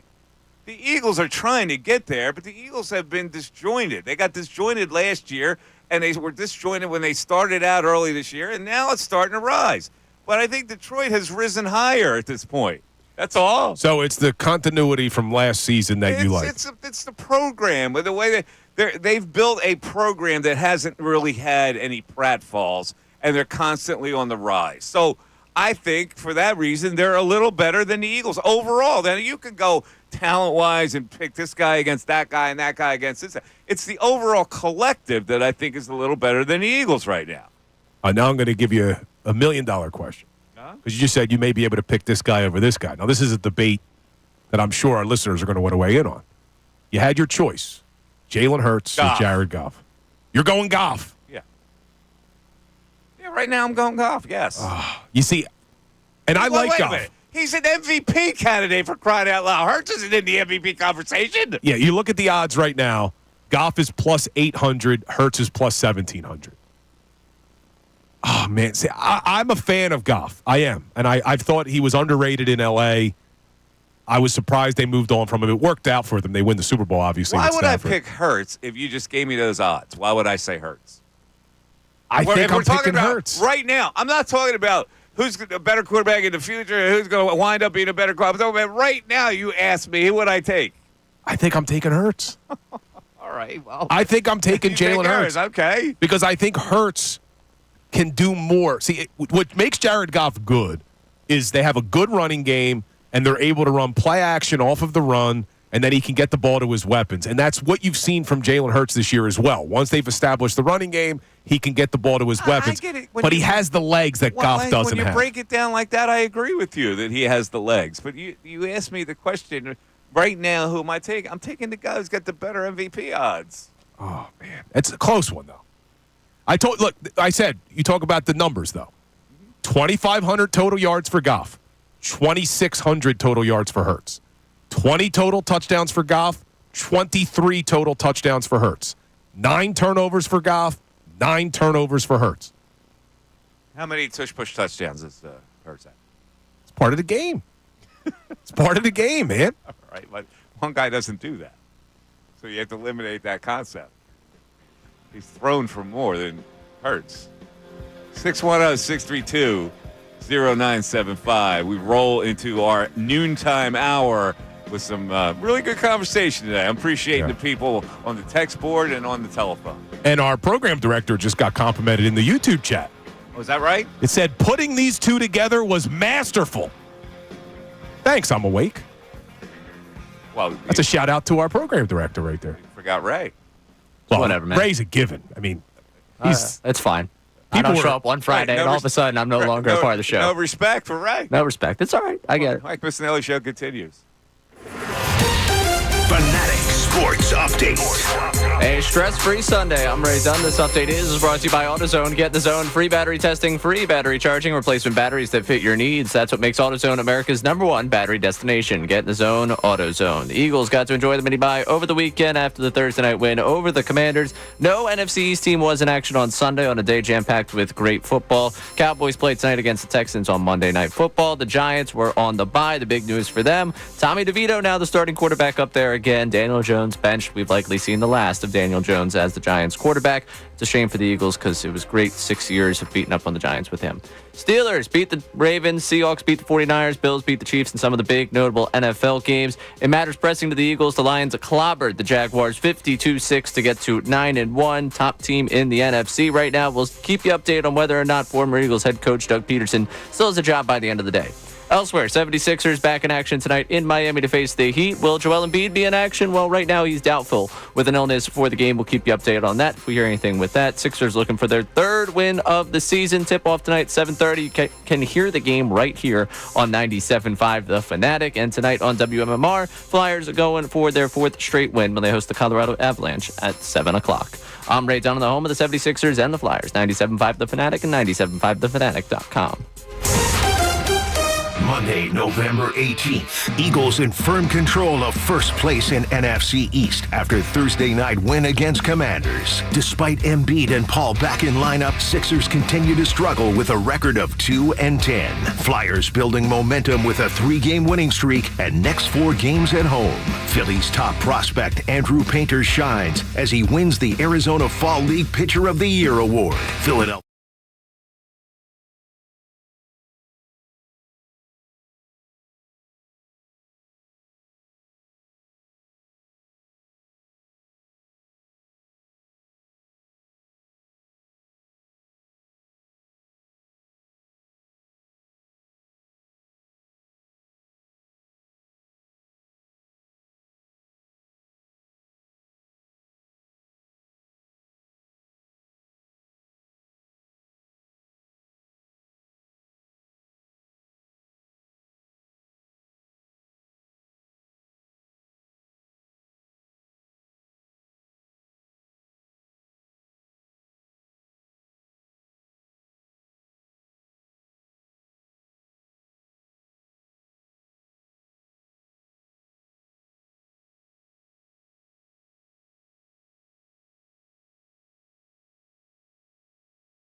on YouTube, and they've been waiting for the news at noon. So make sure you get that sound on. All right, sorry. According to the chat, the two of you is what everyone shows up for. So I'm just going to let them suffer. No sound for them. Someone says, is Netflix producing this? Man. That's pretty good. That is pretty good. All right, we wanted the answer to a question we've had over the last couple weeks about Gilbert Arenas, about why he hates Doc Rivers so much. And we finally got it. They finally pinned him down on why he hates Doc Rivers so much. Nice. So we transport you back to 2006, where Arenas was left off of the initial all-star selections, the reserves who were selected by the coaches, because Doc Rivers and Larry Brown campaigned for the 5 Detroit Pistons starters to make the all-star game. And that is what made Arenas upset. He was averaging 28 points per game. He explains the story of why he hates Doc Rivers here on the podcast. So you'll never forgive Doc Rivers for the all-star snub? No. Yeah, he can retire just like the other ones. You have to forgive. Forgive? Forgive. I forgive him. That I'm third leading scorer? Yes. And I sent him a fruit basket. You saw the edible raises. I did my part. I used my credit card. No papayas. 16 baskets. Brown nosing. And then averaged 29. And y'all voted against me? Listen, if you forgive him, we can really put him in the body bag. Oh, because they get close to you. Yes. Yeah, because Wow. There you go. At least it's so Doc was the all-star coach, and Larry was the coach of the Pistons, and so he screwed Gilbert. Apparently, that's where this all stems back from, is that he was not selected as a reserve for the all-star game because I believe it was 06. I don't know I think Brown might have been coach of the Knicks at that point, but there was something where they were campaigning for the Pistons 5 to get in, and Arenas was only selected later on as an injury replacement. So he was upset because apparently he sent 16 fruit baskets to Doc Rivers, and Doc Rivers still voted against the guy. Well, who were the 5 Pistons starters? It was the following them winning the title. It was that group, Ben Wallace, that whole 5 that won the title and didn't get enough acclaim individually because they were such a great team. And the push was, we want them as a team to get to the All-Star game. All right, so it was Chauncey and Rip and Ben Wallace. You had Rashid on and that Rashid? team. Yeah, and who else was on that? I can't remember who. Tayshaun Prince, was he a starter on that team? Prince? I don't know. But Gilbert Arenas is still upset over that. Yeah, 16 fruit baskets though. That's a little much. Rip Hamilton, Tayshaun Prince, Chauncey, Rashid, C. Webb. I can't read right. Oh well, whatever. That's an interesting story. Well, there you go. Gilbert's revealed. Gilbert upset. Yeah. Still. Number 2. We're going to keep it with basketball. And this is my guilty pleasure. I played your guilty pleasure podcast here with Gilbert Arenas. Jeff Teague, for me, is still the guilty pleasure. And he hit on something you talked about last week when you asked the people of Minnesota when you were out there, why would you ever live here? Jeff Teague had the exact same thoughts when he was in free agency, and his agent did him a little dirty. I did not want to go to Minnesota. No shade to Minnesota because y'all lit now. But when I was in the league, Minnesota was a place to go die. Nah, bro. Did you know that whip was coming with you, though? I went and died. My career literally was over once I went to Minnesota. I don't think so. I ain't gonna do that. I literally went for the money. How fast did you sign that deal? Listen, I didn't. I actually got less money because I didn't sign it fast enough. What? I refused. I wanted to stay with the Pacers. Pacers was on a flight, Pritchard, and he was like, all right, we're going to call you when we land. Tibbs called me early that morning and was like, yo, we're going to offer you 3 years, 63 or something like that. My options was Sacramento, Utah, or the Timberwolves, or the Pacers. Yeah. I'm like, it's some badass options. So I'm like, I'm with Indiana. My agent like, Indiana, man, they gonna lowball you. These dudes is talking 21, 22 million a year. Indiana talking like 16, 17. I was like, well, I'm at home. I'll be fine. So Tibbs called back again and was like, well, we're at 3 years, 57. My agent was like, all right, we gonna sign. So he called me back like, we signed with the Timberwolves. I was like, man, I didn't. Damn. I'm like, nah, I ain't going. He like, I've never met somebody start yelling that's pissed about $57 million. I was like, I'm pissed. Man, Minnesota, I'm just like, I don't want to be there. And he was like, well, you gonna be there. That we'll get you traded. I could have signed 4 or 5 hours earlier, got more money. I wasn't feeling Minnesota. It wasn't. Obviously, Minnesota probably wasn't feeling me. I feel Yeah. They wouldn't be there. I wouldn't want to go to Minnesota. It's cold, man. I get, listen, I guess if you grow up there and you develop a special affection, you put up with the cold. It's just like regular life. I don't know how people do it. It's like it's so miserable to deal with cold and snow. It's so much more work in life to deal with that. Now, I don't know how this works, but when I was in Minnesota, it was freezing, and then it started to snow, and a couple of the locals said, oh, this is good. It'll make it warmer. Yeah, because it doesn't snow when it's too cold. It doesn't snow. Like, could you imagine, they'll be wishing for snow to make it warmer? That's how cold it is? Yeah, I'm with him on that. My agent's fired, by the way. That's it from me. Sending me to Minnesota away from my hometown. So what if the Timberwolves called right now and said, Ray, we want to make you an offer to be the play-by-play for the Minnesota Timberwolves? Are the Pacers offering me similar money? Actually, no. Now it's good. Anthony Edwards, I think I could sign up for that show. I think I'd deal with it. Yeah, now it's pretty good. Take that gig. No broadcaster's ever going to make a decision like that. Right, no, you go where you get the offer. Yeah, player can. Teague is a little bit more going for him than I have going for me. And it's hilarious at the end there, him being like, I don't think Minnesota was feeling me either. Like, your big free agent signings, Jeff Teague, probably not happy with the way your offseason went. Yeah. All right, last thing here. Something that aged so incredibly poorly. Justin Simmons was someone we talked about in the offseason, safety help for the Eagles. He was going back to Denver, team that got rid of him. He wanted to hype up his Falcons teammates. Let's hear him break down the huddle for this game. I want to go to the postseason. That's what the mean. Yes, sir. Go to their home. Yeah. Hey, ride or die, it's on us. Team on 3, 1, 2, 3.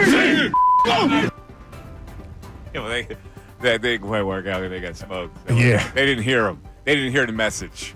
I didn't even know what the message was. It was like, I just heard a bunch of bleeps. In front of their home crowd, bleep them. And then you lose by 32.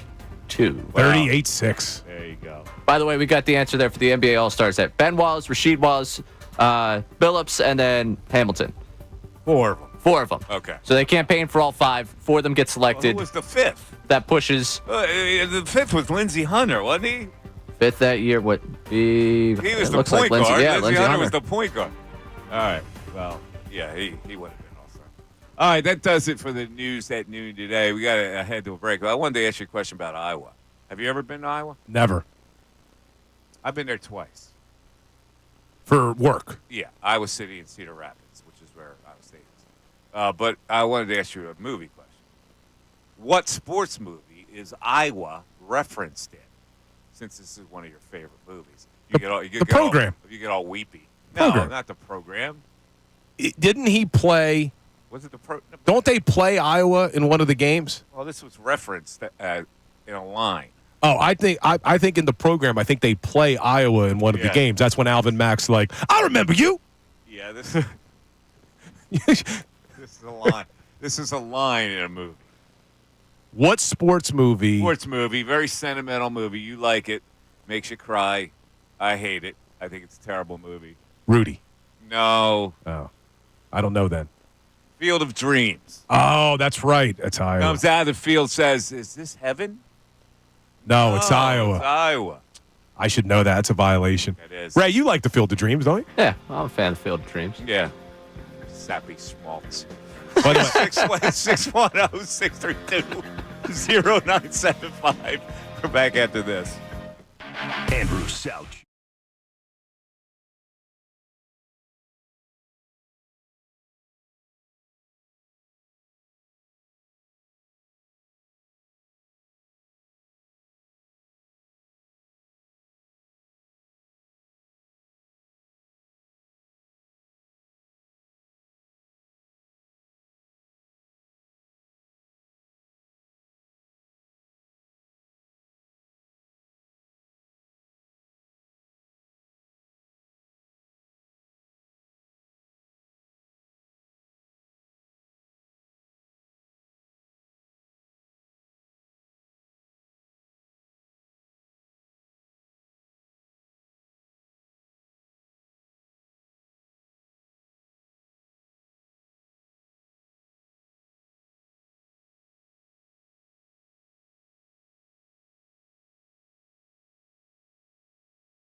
Mike Missanelli Show, 97.5, The Fanatic.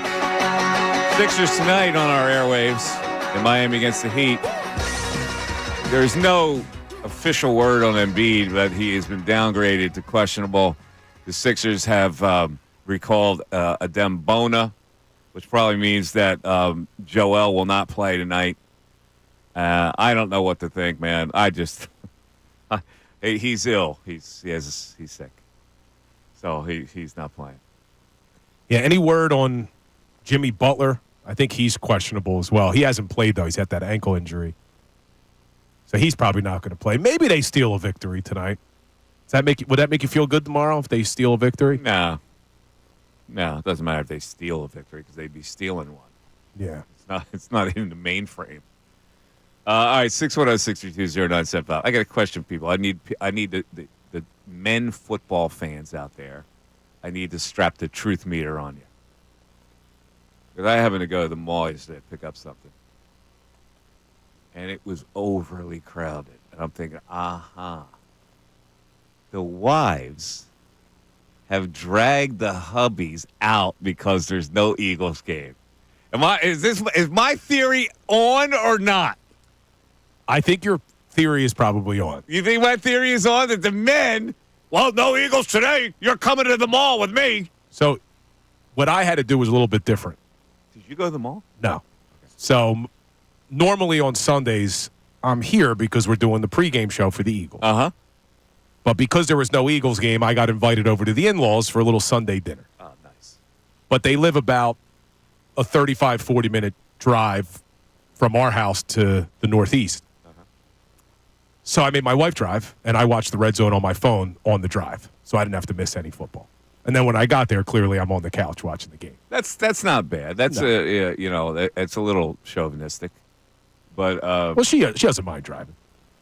But like I don't know if I'm gonna have my wife drive to the Northeast. But if that worked for you, that's fine. She likes to drive, but it's funny you brought this up because I tweeted out early Sunday morning. Nothing better than waking up on a Sunday morning knowing you're about to watch over 10 hours of stress-free NFL football because the Eagles already won, are 8-2 and in first place in the division. See, that ain't happening. Well, my wife writes, because you bet the games, but my wife writes underneath, over 10 hours, yay, sarcastically. And I said to her, in the thing, and everybody... You guys communicate through social media? Sometimes. Okay, that's interesting. So she says over 10 hours, and I responded. Was she upstairs when she tweeted this, like when you were downstairs? I think she was with a client. We have an in-home gym, so she was training her client. Okay. So I said to her, and this is true, and a lot of people liked then commented on this. I said, you knew what you were signing up for when you married me. You chose my good looks and killer personality as a compromise for what happens every Sunday. I would say no. In the fall and winter. So you got to grandfather this in, Ray. Let me tell Ray, young Ray here. Grandfather in two things. Your NFL Sundays and your golf. Even when you're not golfing, tell your significant other you are when you first meet. So now you go from golfing 7 days a week to 5, and she thinks, man, you really compromise. You were so naive. That doesn't work. Golf still becomes the enemy, no matter how much you brief the person. But I want to know. I want people to admit here, because there's no question in my mind that this was the Sunday where the wives would go, well, we're going shopping now. No Eagles, right? We're going shopping. I am guaranteeing you that they were pulled along.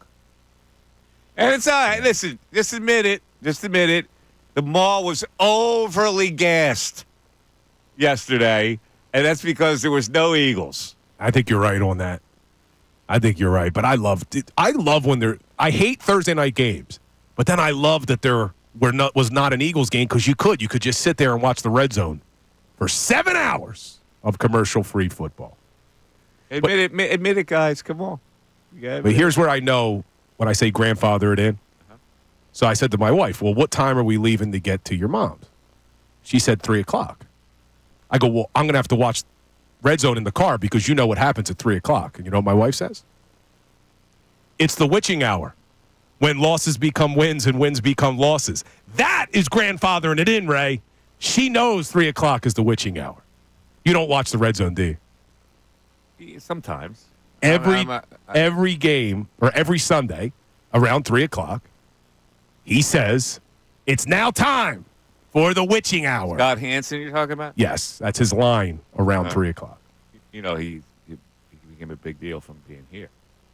Yeah, he did. He does a great job, though. I don't know how he doesn't go to the bathroom for 7 hours. Comcast Sportsnet for a long time. He was at Comcast for a little while. Was he there for a long time? How long was he there? Yeah, he was here for a while. Ray, did you know what the witching hour was? Because Mike looked at me like I was crazy. No, Yes, I knew what it was. Yeah, I didn't. Yeah, but I mean, come on. Like, if we're talking about Scott Hansen's demographic of like audience, I pretty much check every box on that.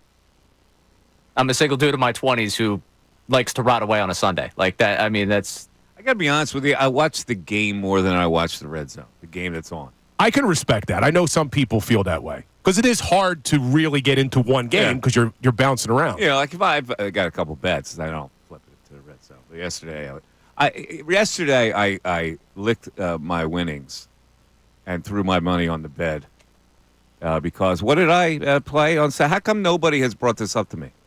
I called the upset of the year outright, an outright win.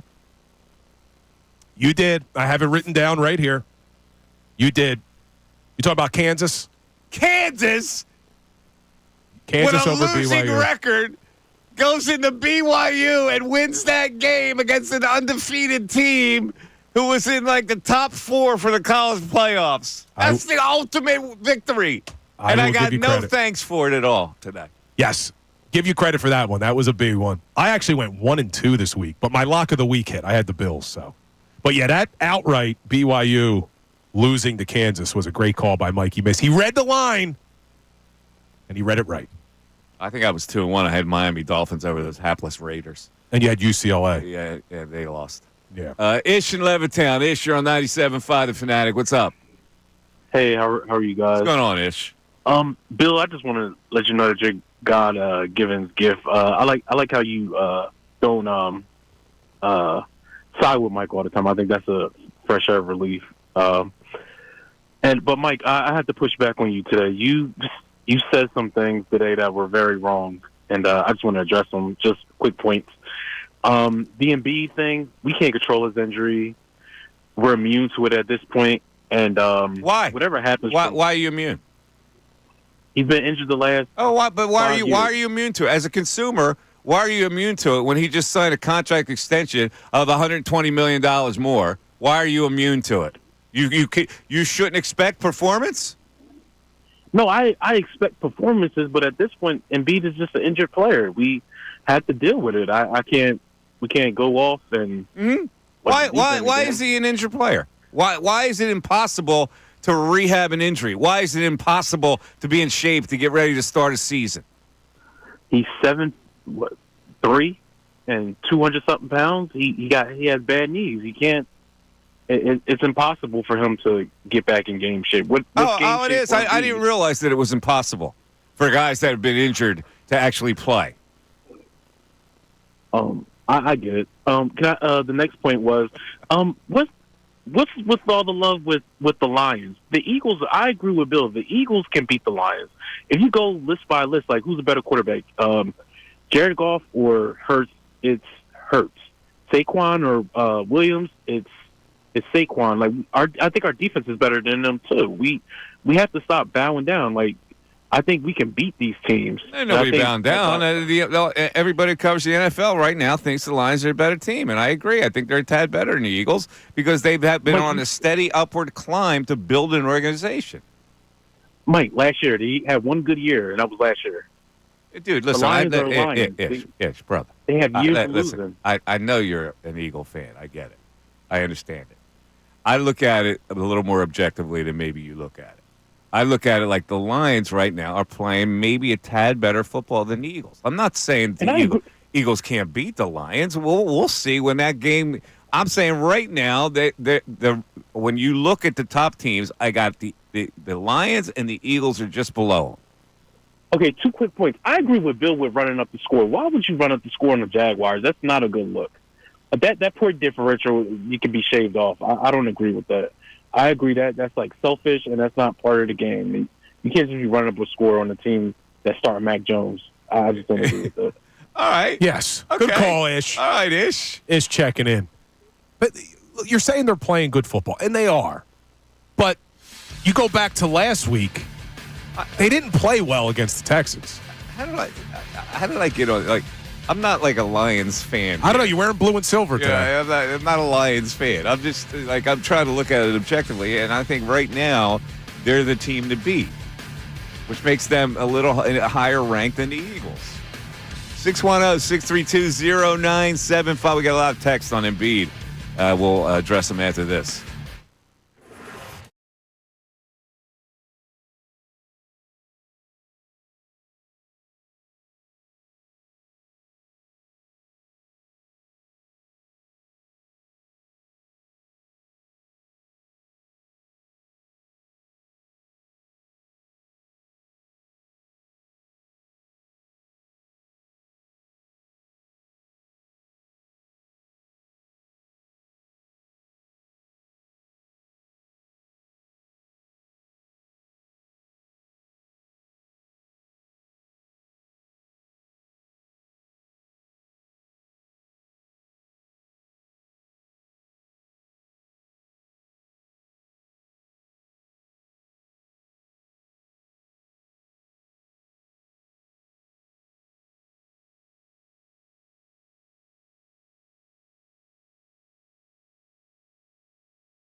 We have a Fanatic deal of the week, you know. What do we got this Starting week? today, Yuletide Liberty Hill. Get 2 single-day adult tickets to Yuletide Liberty Hill for the price of one. Utah Liberty Hills in Lafayette Hill. It's the region's ultimate Christmas village. Yeah, this is a good one. Take the kids there. Featuring rides, boutique shopping, ice skating, live music, craft drinks and food, and so much more. So get this exclusive offer. This is a great thing for the kids. Like yesterday when there was no Eagles, instead of going to the mall, you go to the Utah, right? They got food there. Get this exclusive offer while supplies last on our website, 975thefanatic.com. Our deal of the week. Yeah, they got rides, too. I'm on their website right now. Yeah, it's fantastic. Unlimited rides, free with admission. Yeah. By the way, we're being observed today. We are. We got a special guest. We got the young Jack in the building. I'm trying to figure out who's younger. Is it Jack or Ray? Jack? No, it's Jack. Jack is in 8th grade. Yeah. At Germantown Academy. Well, the thing that's been distracting Ray is I think at breaks they've been connecting because they're very close in age. How much older are you than Jack? A couple years? A decade. Anyway, Jack is here because the assignment is shadow somebody with doing a career that you want to do. So Jack apparently is a future sports talker, right, Jack? Yeah, he's shaking his head. Assuming he doesn't become a professional baseball player. That's Jack, his first goal. Jack, there you go. Put the headphones on. Jack, you want to be a reporter? You want to be a sports talk coach? You want to be entertaining like Bill Colarulo? Like Bill Collins. Like you want to be like Bill? Oh, that's awesome. The best thing was I come in, I meet Jack, and the first question he asked me is, would you put Nick Sirianni in your top 5 of NFL head coaches? That's right. Yeah, so he knows where to go. And I said to him, I go, you know who you're talking to, right? He goes, yeah, I've heard the song. Yeah, so he's heard the Sirianni love. Jack is a big listener to the show. Jack, then we get a little risque. You're in 8th grade. I don't think I don't want you want to hear some of the risque stuff that we do. You think we're funny, Jack? I think you guys are hilarious. Yeah, you think well, I'm here to amuse you, like I'm a clown. I'm here to amuse you. Wait, he doesn't get that right. He doesn't get it. That's why you've never seen the movie Goodfellas. Jack, do you have fun?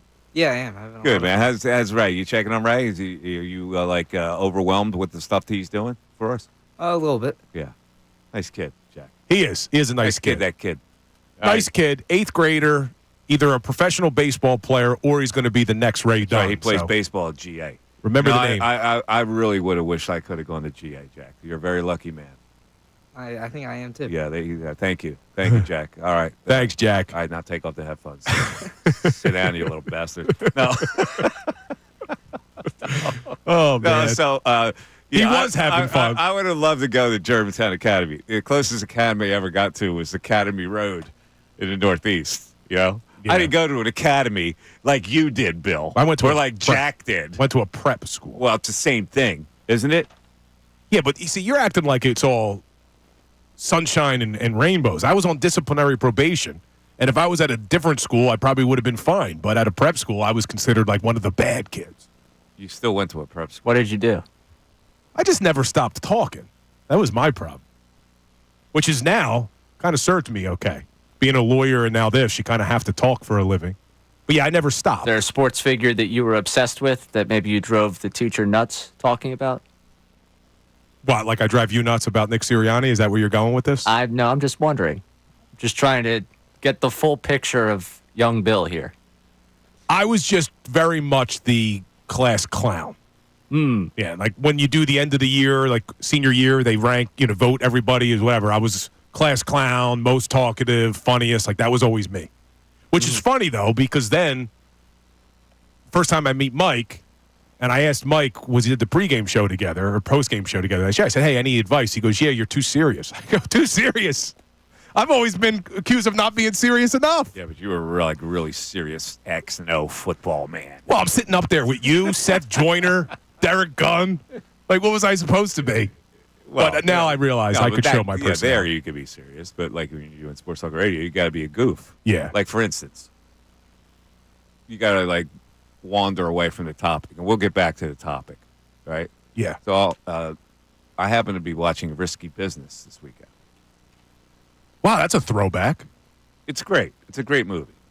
It was Rebecca De Mornay. Beautiful. In her hottest role ever, right?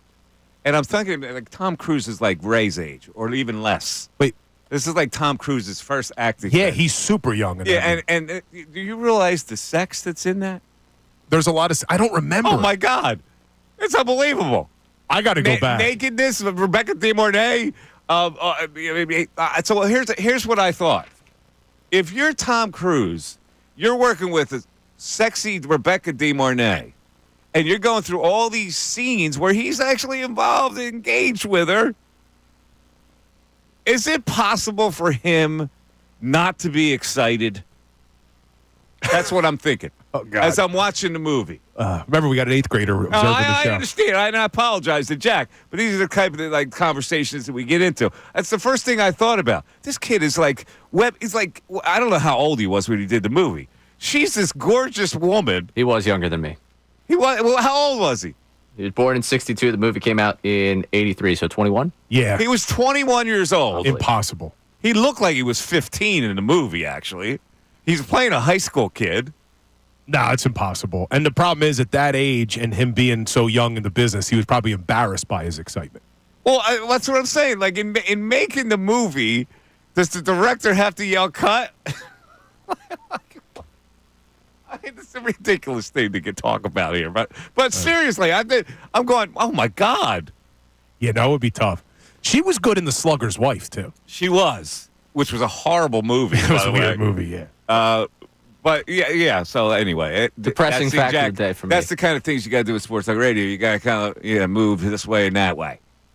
You know? I'm the same age that Tom Cruise was when he did Top Gun. Well, wow. There you go. Risky Business was really his first movie. And his first movie was like, it had to be R-rated. Yeah, it's got Was that R-rated? Risky Business had to be R-rated, right? He's in all these love scenes with Rebecca De Mornay. Hold on, I'm going on the website. I'm going on IMDb. Yeah, it was rated R. It was rated R. It had to be rated R. So I always go to the parent guide because when I have to put movies on for my kids, I got to look at. Yeah, see, it's when it's on regular TV, those scenes are cut. But I happen to be watching it on I forget where it was, but I'm going, oh my God, this is unbelievable. Come on, Tommy. Come on, Tommy. Jesus, Tommy. Tommy had the life back then, starting out in the business.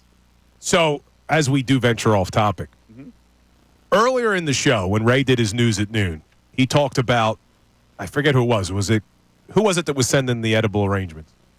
Gilbert Arenas. Gilbert Arenas. So it reminded me. This is an unbelievable story. Yeah. Which is, again, part of what we do here. So I told Mike off air. 10 years ago, my daughter's going to be 10 in a couple weeks. 10 years ago, we just had my daughter. She's a couple days old. We come back from the hospital. I'm holding her, and I'm looking out the window as I'm trying to rock her to sleep. A car pulls up in front of my house. The guy gets out of the car, and he proceeds to urinate on my front lawn. And I'm thinking, what the hell is going on? This guy literally is peeing on my front lawn. This is an unbelievable story. I'm like, this is crazy. And at the time, I'm an attorney, so I didn't know maybe I had sued this guy, and he was disgruntled with me, whatever. Before you get to the rest of the story, you're seeing this happen. I'm seeing it happen, and I got a full look at this. Now, when he's doing this, did you not want to walk outside and go, dude? Yeah, because I was on the second floor looking out the window. I'm like, oh. And then I'm like watching him, like, what's he going to do here? He then zips it back up, turns around, opens the car door, and pulls out an edible arrangement and walks it up to my front door, knocks on the front door, and proceeds to hand it to me like nothing happened. And I'm like, dude, I'm not taking this edible arrangement from you. And it was an edible arrangement congratulating us on the birth of our daughter. You refused to take it? So I refused to take it. I called the company, and I said, yo, I'm not taking the edible arrangement. Oh, well, we'll send another one. I'm like, well, I don't want him to deliver it. He just urinated on my front lawn, didn't wash his hands, and then grabbed the edible arrangement. You can't make this stuff up, Ray. No, you can't. Wait a minute. So what bothered you more was he didn't wash his hands? Or that he peed on my front lawn. Both are unacceptable. Like the edible arrangement is wrapped in something, right?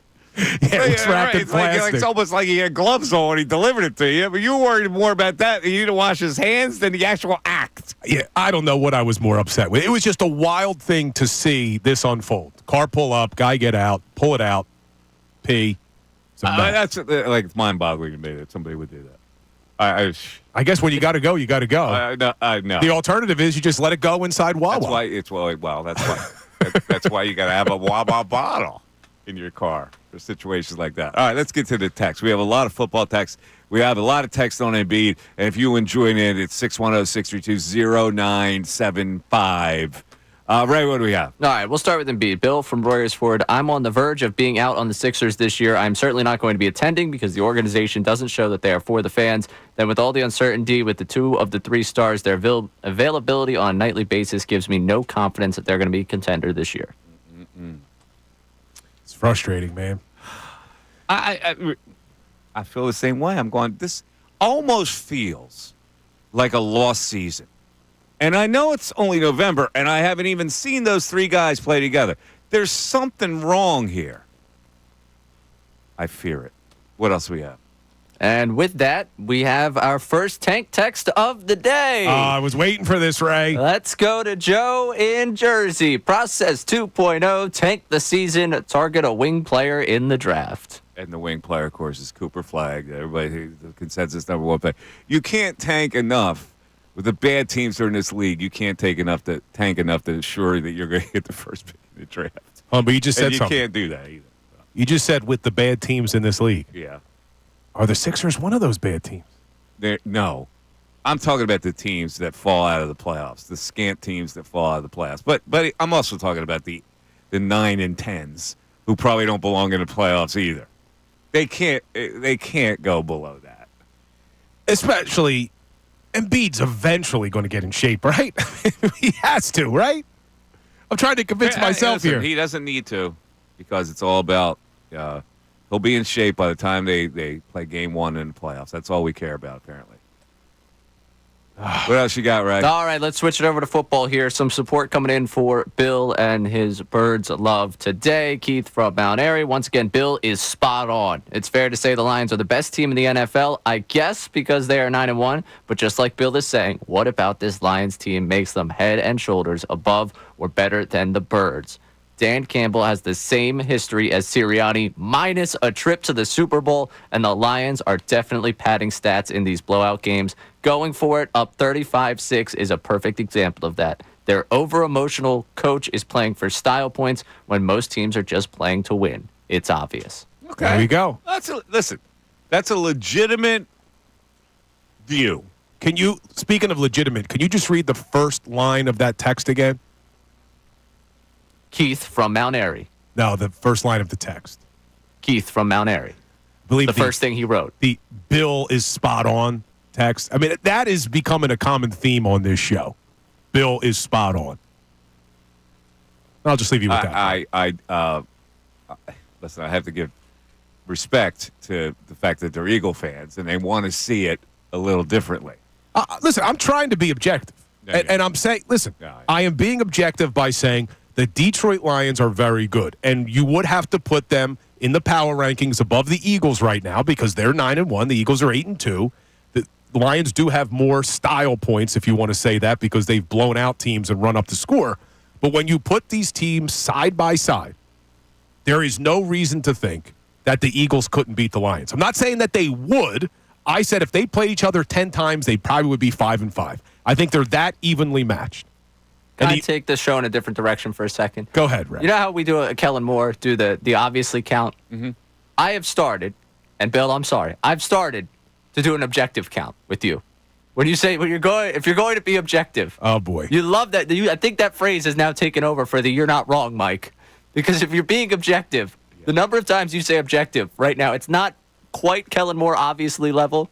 But your favorite way to dismiss a point here is you hand slap with the objectivity. Well, if you're being objective, and then you're taking a shot and saying no one else could possibly be objective except for you sitting in that chair. Yeah, I don't think you're being objective. I think that earlier when we discussed this conversation, you somehow made this conversation a way to compliment Sirianni. That's how you took it. What I said was, when you're comparing the two teams, when you look at the Eagles, the only thing that I keep hearing that's holding people back from jumping all in is either the head coach or the quarterback. And I'm saying if you look at the Lions, you can do the exact same thing. Dan Campbell and Sirianni are extremely similar, like that texter pointed out. But Sirianni's going to a Super Bowl. Sirianni has never single-handedly lost a playoff game because of bad decisions. Dan Campbell has. NFC Championship game last year. But if the coach is what's holding you back, you could say the same thing about the Lions. If the quarterback is what's holding you back, if you're not all in on Jalen Hurts, you could say the same thing about Jared Goff. The numbers are almost identical this season. But he's lost games in the past. Like, he didn't lose a playoff game that way, but Sirianni's bad decisions has cost the Eagles a couple of games. Which games? Well, a couple of weeks ago. I don't think he's made bad decisions this year. He has. But I don't think the games he's made bad decisions, they've actually won. I didn't like the decisions against the Saints, they won. And I didn't like the decisions against the Jaguars. Last year when they lost 6 of their last 7, he made some bad decisions to influence those. And that's fine. I'll give you that. But what I'm saying is, you could say the same thing about the Lions. That's the point. This isn't a defense of Sirianni as much as it is, if it's the coach or the quarterback that's holding you back, you could say the same thing about I like Detroit. that you're sticking to your guns here. You feel put upon that all these people nationally are saying the Lions are the favorite to win the Super Bowl. On the other side, it's the 1 o'clock hour, and I'm going to read a tweet from a Flyer fan who is really annoyed that we're not discussing the Flyers today. 3 wins in a row, Mikey. 3 wins in a row. He's right. Meats Cup! So on the other side, maybe we'll feed into that, you Flyer fans, and we'll have a 10-minute special of Flyer talk. That's the Mike Missanelli Show back after this.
Mike Missanelli Show has been holding court. And the national writers and everybody who covers the NFL that the Detroit Lions are the best team in football. Not in the conference, in football, as they ring up another 52-piece on Sunday. And I just got to take the pulse of our people here. Bill, I got to first start with you as a notorious Detroit Lions hater. This must be really getting under your skin. The praise that is just flowing, overflowing.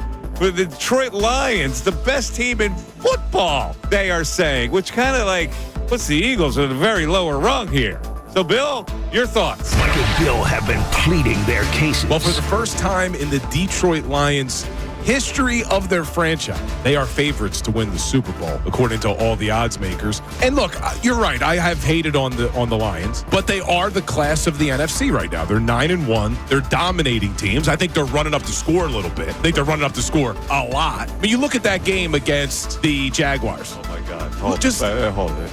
This is a team that you gave no respect to. You hate the head coach, and now you're on the other side of it saying that they're rubbing it in. They are running up the score. Dude, it was a 35-6 game late in the third quarter, and they're going for it on fourth down. You're kidding me, right? They're running up the score. Are you actually kidding me with this?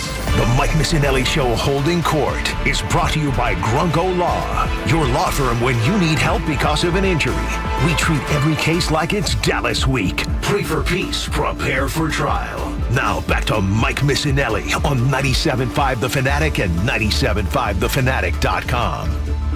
Oh, it's the 1 o'clock hour of the Mike Missanelli Show. It's brought to you by Ferguson, HVAC, Lion Conklin. Attention, HVAC contractors for equipment, parts, supplies, for every heating and cooling job. Visit one of Ferguson's county locations, Ben Salem, King, Prussia, Pensacola, or Westchester. Yes, we had that discussion about the Eagles and the Lions, and we also had the discussion about Embiid. Now, let me just open the hour by saying this, because I want to put myself on the griddle.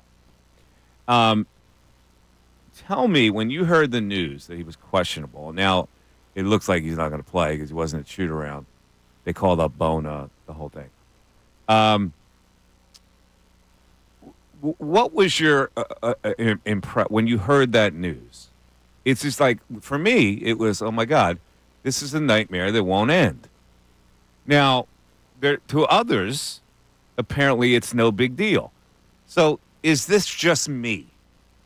Is the question I want to ask people. Because I get a terrible, when I heard news like that, I get a terrible feeling about it. And it's just this continuing malaise to start this season, which I believe puts cold water on any notion that they could be a championship team. Now, am I overreacting? I'm usually not an overreactor. I usually go by feel. And this does not feel right to me. So for this hour, you can blast and say, you know what? It's me. You're gaslighting. You're creating something that doesn't exist. And if that's the case, if that's what you feel, then I go, okay, well, that's the way you feel. I'm glad you feel that way. I don't at this point. So before the season started, I thought you were overreacting a little bit. And we battled on the show a few times about the load management thing and what the plan was. And I thought, you're overreacting, Mike. And now we're 12 games in. And they're 2-10. And they sit in the bottom of almost every category in the NBA statistically. Joel doesn't look like he's in shape. It doesn't look like these bench guys that you were concerned about have a lot of juice left in the tank. I'm starting to think you're not overreacting, Mike. I'm starting to think that this is a bad way to start the year. He's going to miss another game because he's sick.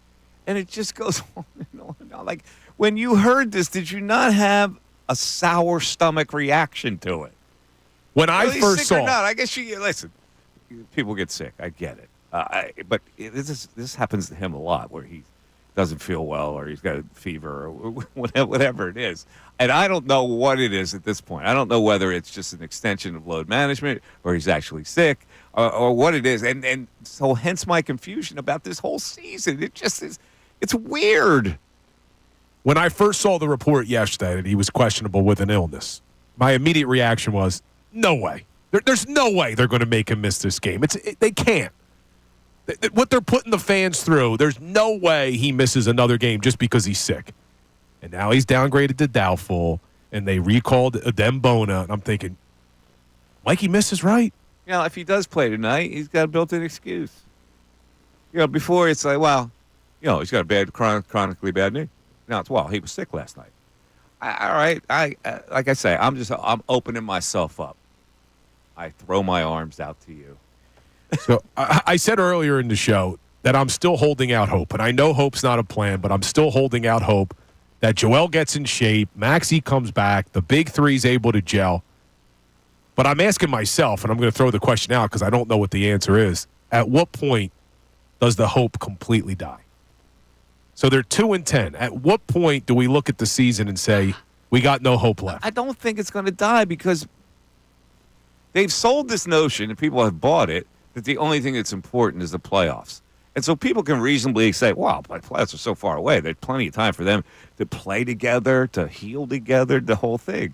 So I don't think what I'm afraid is that we have this false hope, and then the playoffs happen and they get thumped again.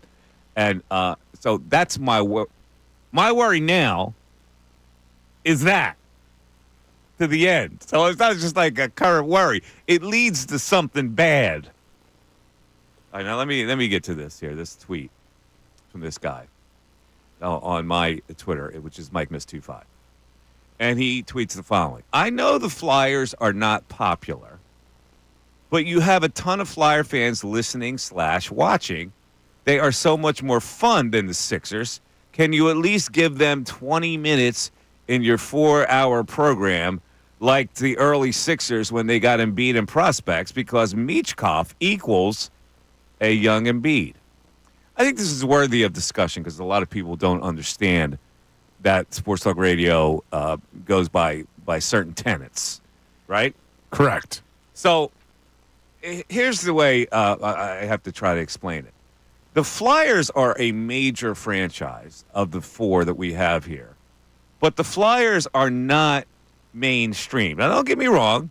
I love the Flyers. People think I hate them. I don't. And we are the flagship station for the Flyers. But I didn't make the rules that the Flyers and hockey are not as mainstream as the other three sports, and therefore not as discussable as the other three sports. Because when you're not a mainstream sport, a lot of people look at you as a curiosity instead of a main topic. Right? Is that fair, that description? It is fair. And I'm going to talk to all the Flyers fans out there for a second because I'm a season ticket holder. And before I started working on the radio, going back, before I was even an attorney, I used to wonder the same thing. Why aren't they talking about the Flyers when they had Lindros? Oh, the Flyers have a good team. Well, when they had Lindros, we talked about the Flyers because I was doing Sports Talk Radio then. And that's what's missing. Well, you could say Michkov isn't at that level yet. He's not. But even when they had the Flyers, when the Flyers had Lindros, even though we spoke about them more often on the radio, they still always took a back seat to the Eagles or the Phillies or the Sixers because out of the four major sports, it's just reality that the Flyers have the smallest fan base in the city. It's just reality. And trust me, I'm a huge Flyers fan. I'd love if we could come on here and talk about Flyers, but we have to appeal to a majority of the audience. Right. But we also have to appeal to drama. And there's not many talking points with the Flyers. The Flyers don't generate the discussable drama that fuels back and forth conversation. Now, Lindros did because he was drama on skates. Right? Yeah. He brought that, the Embiid brings you drama that's discussable. And the Sixers bring you the drama that's discussable. Yeah, there's not much so to does talk every about. other sport. The Flyers, unfortunately, are in that vacuum where they don't generate drama, and it almost looks like it's a niche sport. It is a little bit. But to that texter or tweeter's point, 3 in a row, 8-2, baby. Yes. Yeah, they have Matvei Michkov, Rookie of the Year. They have won 3-0. But here was the other thing with Lindros. Not only was he Mr. Drama, they were building what looked like a Stanley Cup champion at that time. Exactly. This team is not We don't a know competitor if yet. they are here with this team. Well, they're still a couple years removed probably from truly competing But to be 8-8-2 right now, winners of 3 in a row, Michkov looking like he's going to win Rookie of the Year if he can continue this. There's a lot to like about the direction of the team, but they're just not there yet. But look, if Flyers fans want to call and talk Flyers, we can. It's just, what are the talking points outside of they've won 3 in a row and they're rebuilding? Here's the thing that Flyer fans don't realize. It's not about them calling to make the point. It's about whether the audience wants to hear the point. True. That's what we have to worry about. So just inviting Flyer fans to talk doesn't do the show any good. Because there are other people that really, and that's the dilemma you're in as a sports talk host. Well, that's the thing. It's the topics. You're right. Like the topics surrounding the team. Because I just basically, in 2 seconds, that's all the topics. They've won 3 in a row. Yeah. They're 8-8-2. They have a great rookie in Matvei Michkov. Conversation over. Yeah. All right, we'll take a break. We'll come back. We'll see how people respond to what, and we have to get back to the text board. Eagles-Lions texts are going all over the place, outnumbering the Embiid text, which means to me that I'm the idiot. Well, I've been saying that for a while. Yeah, I am the idiot. I'm overreacting to this whole thing, and I don't know what I'm talking about, is what that's saying. Mike Missanelli Show continues. Monday, November 18th. Eagles in firm control.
16, Mike Missanelli show.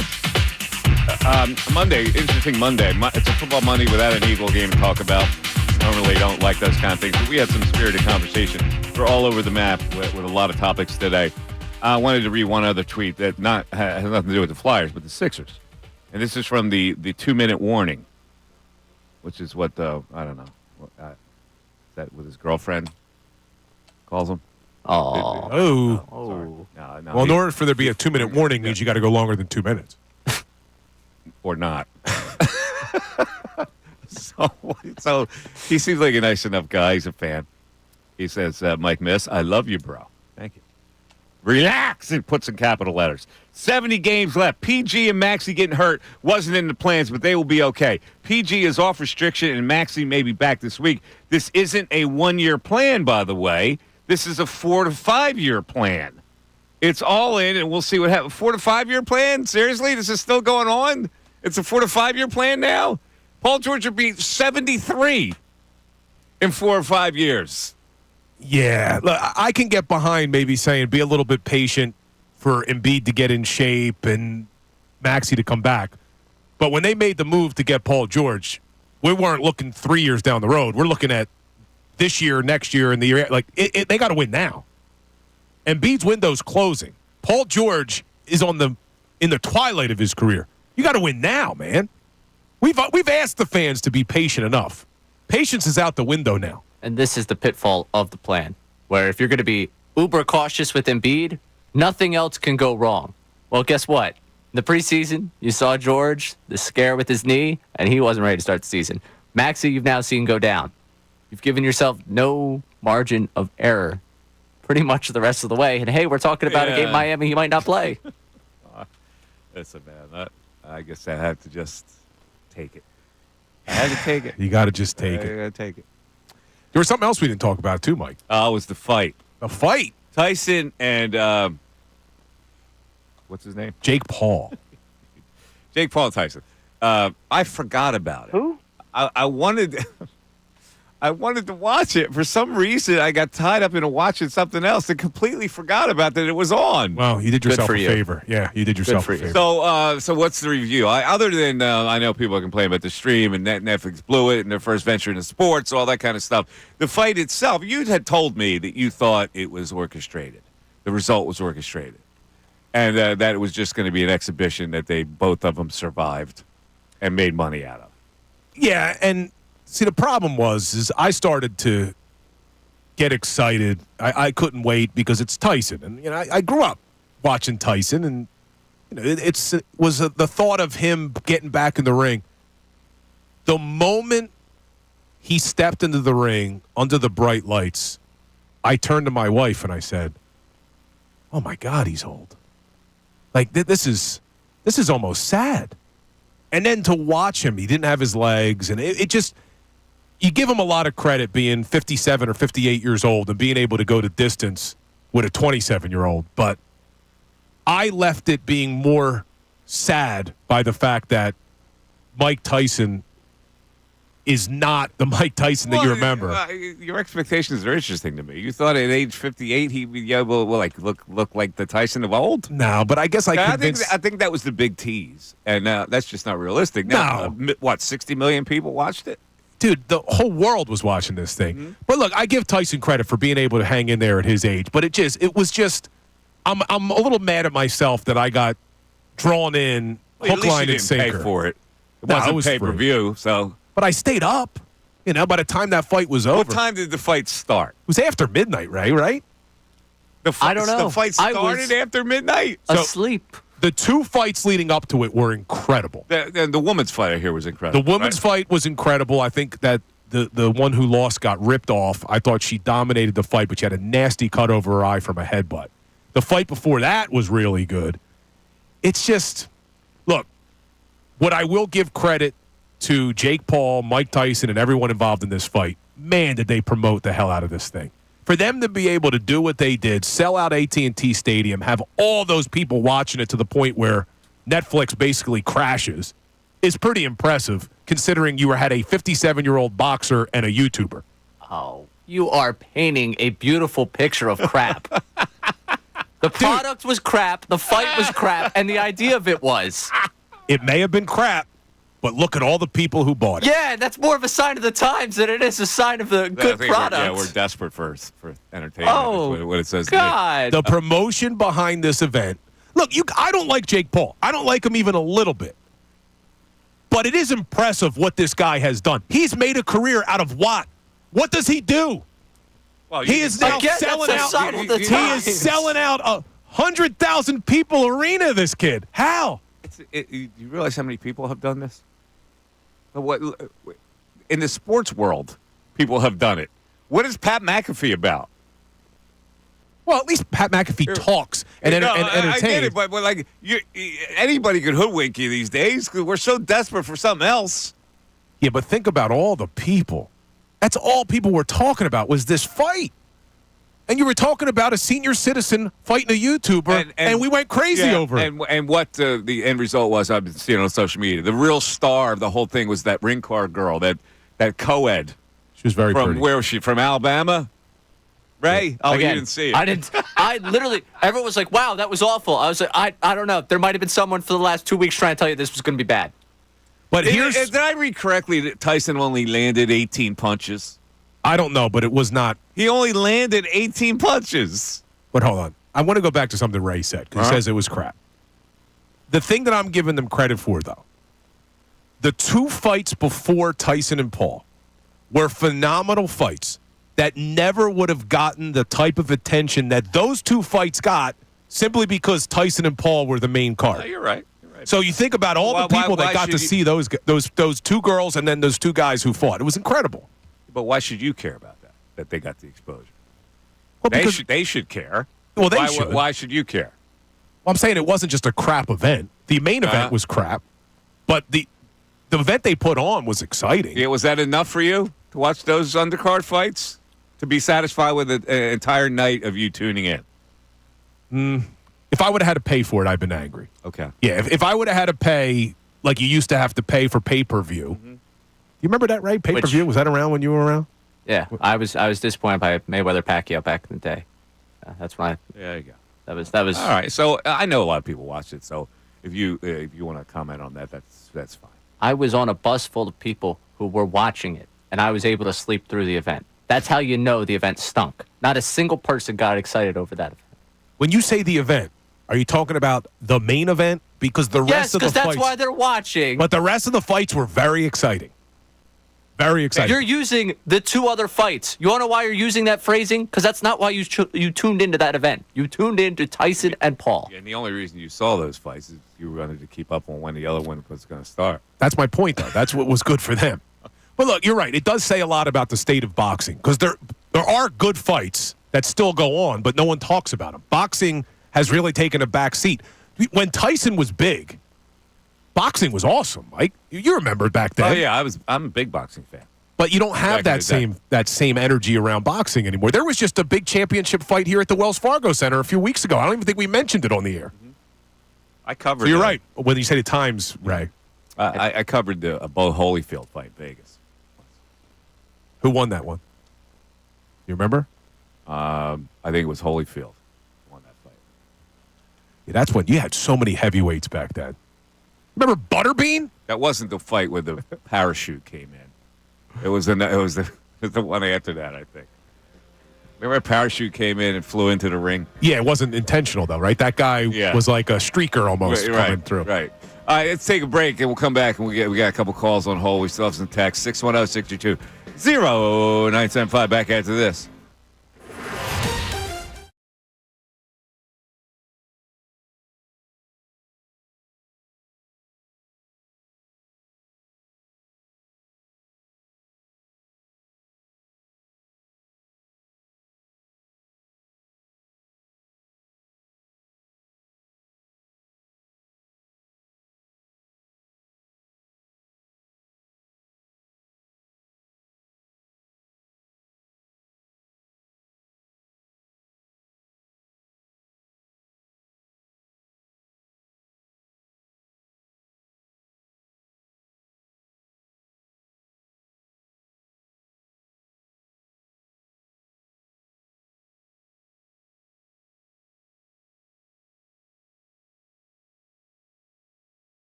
Mike Missanelli Show.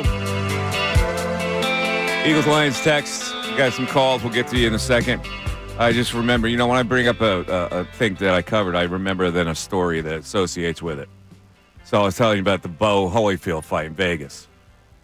So it's really exciting to be at a fight, and I had really pretty good press area seats, ringside sort of, and I see Sinbad there. Oh, Sinbad. It was appearing somewhere at a casino down the strip, and he shows up for the fight, and I see him in the stands. And so some other people recognize him, including he looked like a teenage kid, and he sees that's a celebrity. So he yells up. Sinbad was like 10 rows up, so this kid's on the ground floor, and he yells up, "Sinbad!" And Sinbad doesn't respond. So the kid tries it again. He goes, "Sinbad!" And Sinbad doesn't respond. He does it the third time. "Sinbad!"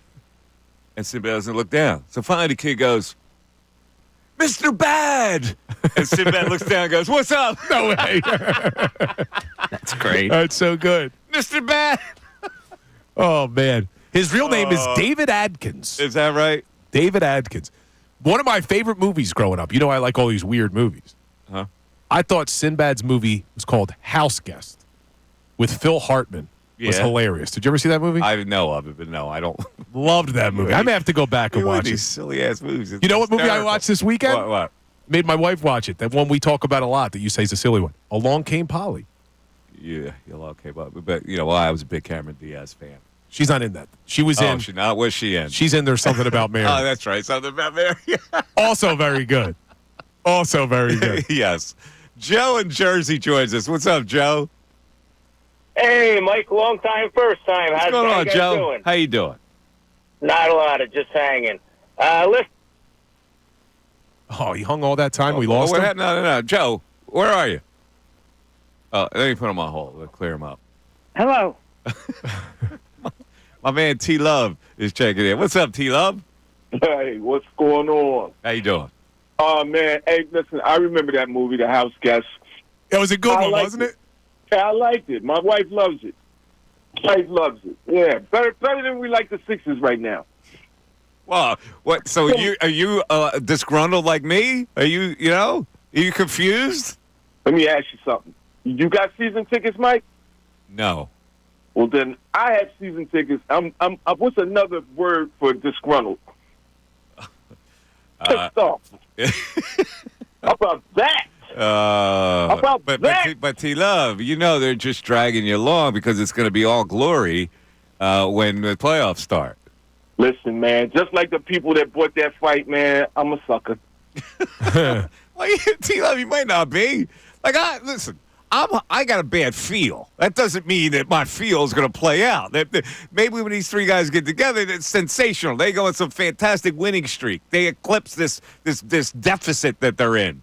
Let me tell you what I'm looking for, man. And I hate to say this, man, but is he tradable? No. Well, then I don't know what to say, man, because I can't even give my tickets away. Well, like I say, so you're not going to.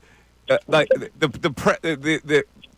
notion that they could actually get it together, you're not buying. You know what I'm going to do, man? I'm going to go at the store and buy Twister, man, and see if me and my wife can have some fun. T-Love is totally down on it. No, listen. You have Paul George now. You sign into a contract. Like trading Embiid does what for you? You would try to rebuild, but then you have Paul George. So, what are you rebuilding? There is nothing you can do but hope. That's all we got right now is to just hope that everything's going to be okay. There's no other options. And it might be. It might be okay. I get bad feelings. Like when because I've been in this business for too long, probably. So I get these little indications that give me a bad feeling about certain situations. And I got that now. And I'm hoping that people can tell me that I'm an idiot that had these bad feelings. Right. Tell me I'm an idiot. You're an idiot, Mike. All right. So in reality, do you think I'm being an idiot? In reality, I am starting to grow concerned. I've decided if they don't really show me anything over the next 11 games, I'm going to start thinking this is a lost season. All right, Yeah. that's fair. Yeah, I'd love to tell you. I don't want to be this. It's like you get a feel and you go, oof, Yeah. this doesn't feel right. The illness popping up. When that pops up yesterday, like you said earlier, I wasn't feeling good yesterday anyways. And then yet that happens, and I'm sitting there like my stomach's turning. Like, Exactly. You It's gotta like, be kidding me. again, something else now. Like, it's not bad enough that we've had to put through, going through the first month like this. No, I'm with you. Speaking of idiot, he said disgruntled, right? Mm-hmm. I found out for the first time this weekend that there's an actual word, gruntled. So most people say disgruntled. Did you know that if you are pleased, satisfied, and content, Gruntled. that you can say you're gruntled? Yeah, I don't think I've ever heard anybody say that. I know. I think I may start using it. It's never used. I'm pretty gruntled about this Flyers team right now with Matvei Michkov. See, gruntled itself is not a word that injects positivity. No, but it's a word. Yeah, you're right. Isn't that crazy? Yeah, it is. Right. Did you know that gruntled can be used? Of course. Ray As went Absolutely. to Temple. Of course he knows. Yeah. He went through. You did not A lot know of that. people are left gruntled after hanging out with me. Yeah, no one would ever say that. They would assume you meant disgruntled. No, gruntled. Anyway, the I'm going word. to start using it more. Ray got like 800 on his verbal. He probably did. No, I actually think I did better than math, which is the funny part. Really? Yeah. Which I can't, the life of me. Numbers at this point are way beyond me. You were probably very gruntled after you got your SAT score. I was quite gruntled. It's a good word. I'm going to start using it. All right, let's get back to the text force. See what we got. And we get to another quiz. Joe's been hanging. All right, Ray, what do you got? All right. Another person saying it. I hate to say it, but Bill is right. The Eagles are going through the growing pains. Lions have already peaked. What does that mean? The Lions have peaked. They haven't won a Super Bowl. They haven't played for a Super Bowl. What does peaked mean? Because they're 9-1? Yeah, they mean they're playing their best football now, whereas the Eagles are still getting to their best football. The Eagles are playing pretty good football right now too. What do you mean this peaked? Like the Lions are solid. They're a good team. They're not going to fall off a cliff. Peak. What do you allow for? That some kind of a drop off now for the Lions? No, but they've peaked more as an organization right now than the Eagles have. True. Look, I don't want to. Again, I'm not saying that the Lions are going to collapse and that they're not a good football team, but no Eagles fan should be scared of the Lions. The Eagles can absolutely beat them. The Eagles can absolutely beat anybody with this team as they are constructed right now. And mainly because of how much better the defense is than I ever could have imagined. And I had all these people. It's funny how people don't let you live down takes from weeks ago. The Fanatic clip to take after week 2 where I was telling Mike how bad the defense was because they sat in the bottom of every category. For whatever reason, that got back into the algorithm this weekend. And there were so many people. Yeah, that's probably right. All these people messaging me like, look now. Oh, horrible take. Didn't age well. No. When I made the take, they were one of the worst defenses in the league week 2. I'm shocked at how good this defense is. And that's why when you have the weapons this team has on offense and you have a defense that's this good, they can beat anybody. My burner accounts were active yesterday. Oh, so many people coming at me like this aged horribly. Well, no, it didn't, because I was giving you stats on week 2 when they were the worst defense in the league. And the fact that they've turned it around and now sit at the top of almost every category is amazing. Absolutely amazing. I'm very gruntled with the defense. All right, he's gruntled. Give me one more and we'll get to Joe. First time texter here. My friends are convinced the Lions are the best team in football. I posed this question to them. Who on offense would they take over the Eagles' offensive players? None. Let's not forget the Birds have the number 1 rated defense in football, and defense wins championships. There we go. See, when you go into that man-for-man thing, it doesn't really apply. Let's go to Joe in Jersey. Joe, you're on 97.5 The Fanatic. Hey, Mikey Miss, long time, first time. What's up, Joe? Not a lot. Sorry about that drop call. I think That's Verizon okay. We got you back. Cost Awesome. saving. They unplugged the tower locally. Yeah. I wanted to add a little small but important nugget to the Tom Cruise sidebar, and just a quick, tired question about the Eagles. Okay. All right. Well, as a fellow Scorpio Y chromosome card-carrying member, I know that you said that Risky Business was one of Tom Cruise's first big movies, and of course with that beautiful actress. But however, a couple years before that, there was another Tom Cruise movie that fits the bill. I was a freshman in high school, about 14, and this movie also had Coach in it. I believe it had one of the Penn let me brothers. guess. Let me guess. Is it All the Right Moves? And it had a particular actress who, when you're 14 years old, that's Leah she's Thompson. a hometown beauty. Leah Thompson? I believe it was PG, but there was full upper frontal in that. But There was. Leah Thompson? Beautiful. You're talking She was All the Right Moves. Wait, are you talking about All the Right Moves? Is that the I'm movie? talking about All the Right Moves. Yeah, it's one of my It was favorite okay. sports movies of all time, where he played Stefan Djordjevic. But I don't remember Leah Thompson being like a sex Oh, my pot. God. It was his girlfriend. She was in the band. I know. and She played the clarinet. And she went up to his room once and, I don't remember any flesh at all in that movie. It was. I believe it was PG as well. But Leah No, Thompson. don't start looking this up on the work computers, Well, Bill. Leah don't Thompson forget and these kinds of Rebecca things. De Mornay, Joe. Come on now. Hey, Rebecca, when you're a freshman in high school, Rebecca De Mornay, you don't even try that. So Leah Thompson's like a hometown beauty. Now, I thought Leah Thompson was attractive in Back to the Future, too. That's what I mean, but this is before. I'm not talking against about now. Rebecca De Mornay. Come on now. She's ungettable. All right. All right, I know my lane. I'm a 14-year-old freshman. I got you, Joe. All right. Anyway, highly recommend that movie. Oh, it's a great movie. replay, so- I can recite chapter and verse of that movie because it's one of All my right, favorites. well, you seem to have forgotten an important Yeah, but nugget. Leah Thompson never did it for me, so I don't know. Oh, well, when you're Yeah. 14, you don't need that much. Yeah, I got you. Leah Thompson? Hold on. Playing the clarinet with a band uniform on? He's correct. Stop. I'm on. What? I go to Him. I don't want to know what he's searching What? up over on that computer. She had a boob scene in that? I go to IMDb. I told you this earlier, and I check the parent guide before I watch movies with my kids because it'll break down exactly what maybe the inappropriate content was. And for All the Right Moves, it does say a female character appears completely naked with full frontal nudity and full rear nudity.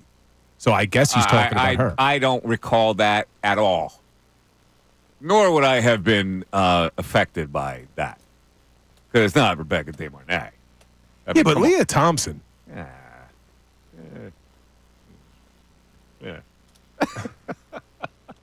Leah Thompson, really, in that movie, she was a high school band clarinet player. I don't There was remember nothing her. sexy about her. I haven't seen that movie in years. I may have to go back and watch that. Movie, Who Blew the Game? Salvucci. Salvucci fumbled. I got to go back and watch that. Instead of kneeling on it, they gave it to Salvucci, and he fumbled. And they recovered the game. And Craig T. Nelson, the coach, ripped into him. I'm going to go back and watch. Yeah, Ray, have you've a never good seen cry, it, right? Salvucci. Have a good cry, Salvucci. You lost us the game. and Tom Cruise stood up and stuck up for Salvucci. And he threw him off the team. Come on, man. That was drama in that locker room. Drama. Wait, what year is that movie from? 83? I don't remember what exactly the movie, but it's a classic, Yeah, 83. underrated sports movie. 83. Stefan Djordjevic. He has everything at stake. He can't afford to lose. He's got to make all the right moves. That's correct, because he was trying to get a scholarship to get out of the steel mill town that his father and his brother were subject to make money. That came out the same year as Risky Business. You know what we may need to do really? here? You know how they have like a book club? We may need like a movie of the week club where each week we watch a movie and then review it, like old-time movies. You know who the quarterback was for that team? The actor named Leon. One name. He was Rifleman. That's right. I'm telling you, this is one of my favorite movies. Leon, he's also in Cool Runnings. And he's also the main guy in the one with Dwayne Martin went to Georgetown with Tupac and Avon Barksdale. What is that? What is that called? Above the Rim. He's in that too. He's the guy that saves him. He comes into the pickup game. He made about 70 jumpers in a row. Wait a second. When we talk about sports movies, do we got to throw Cool Runnings in the mix? No. Big fan. No. I've actually never seen that. We got a bobsled team. A great movie, man. John Candy? Come on, Mike. You know what? It's time. All the right moves was pure, man. High school football and Ampipe, like outside of Pittsburgh in this steel mill town. It was dark. I'm getting texts from my high school football coach with quotes from the movie All the Right Moves. There you go. Yeah, throw out a 6'2" stack monster, he said.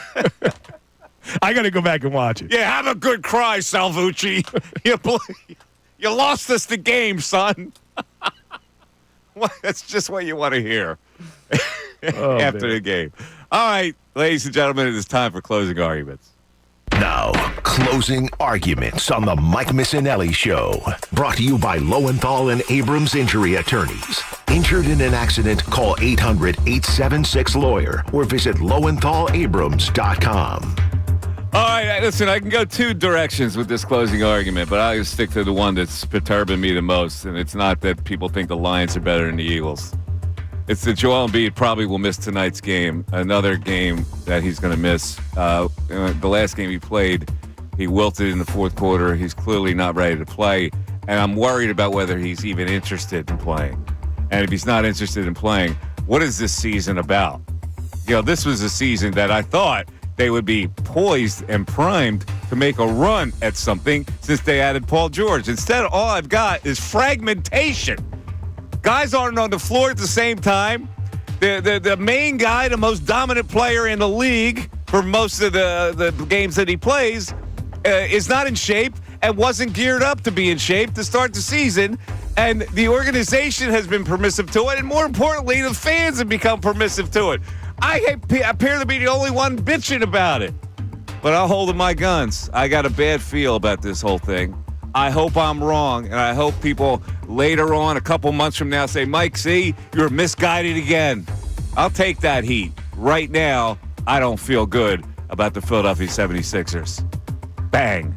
Bang. It's hard to feel good about the 76ers, and that was one of our topics today, but I'll do my closing argument on the other topic, which is, are you afraid of the Detroit Lions? And as good as the Lions have been, 9-1, as good as Jared Goff has been outside of last week throwing 5 interceptions, there's no reason why Eagles fans should be afraid of the Detroit Lions. They're a good team, but so are your Philadelphia Eagles. And if it's the head coach that's holding you back, look at who the Lions have. Almost the same guy. If it's the quarterback that's holding you back, look at the stats between Jared Goff and Jalen Hurts. There's no reason why the Eagles could not beat the Detroit Lions in the NFC Championship game. Let's hope it's in Philadelphia, but there's a long season left.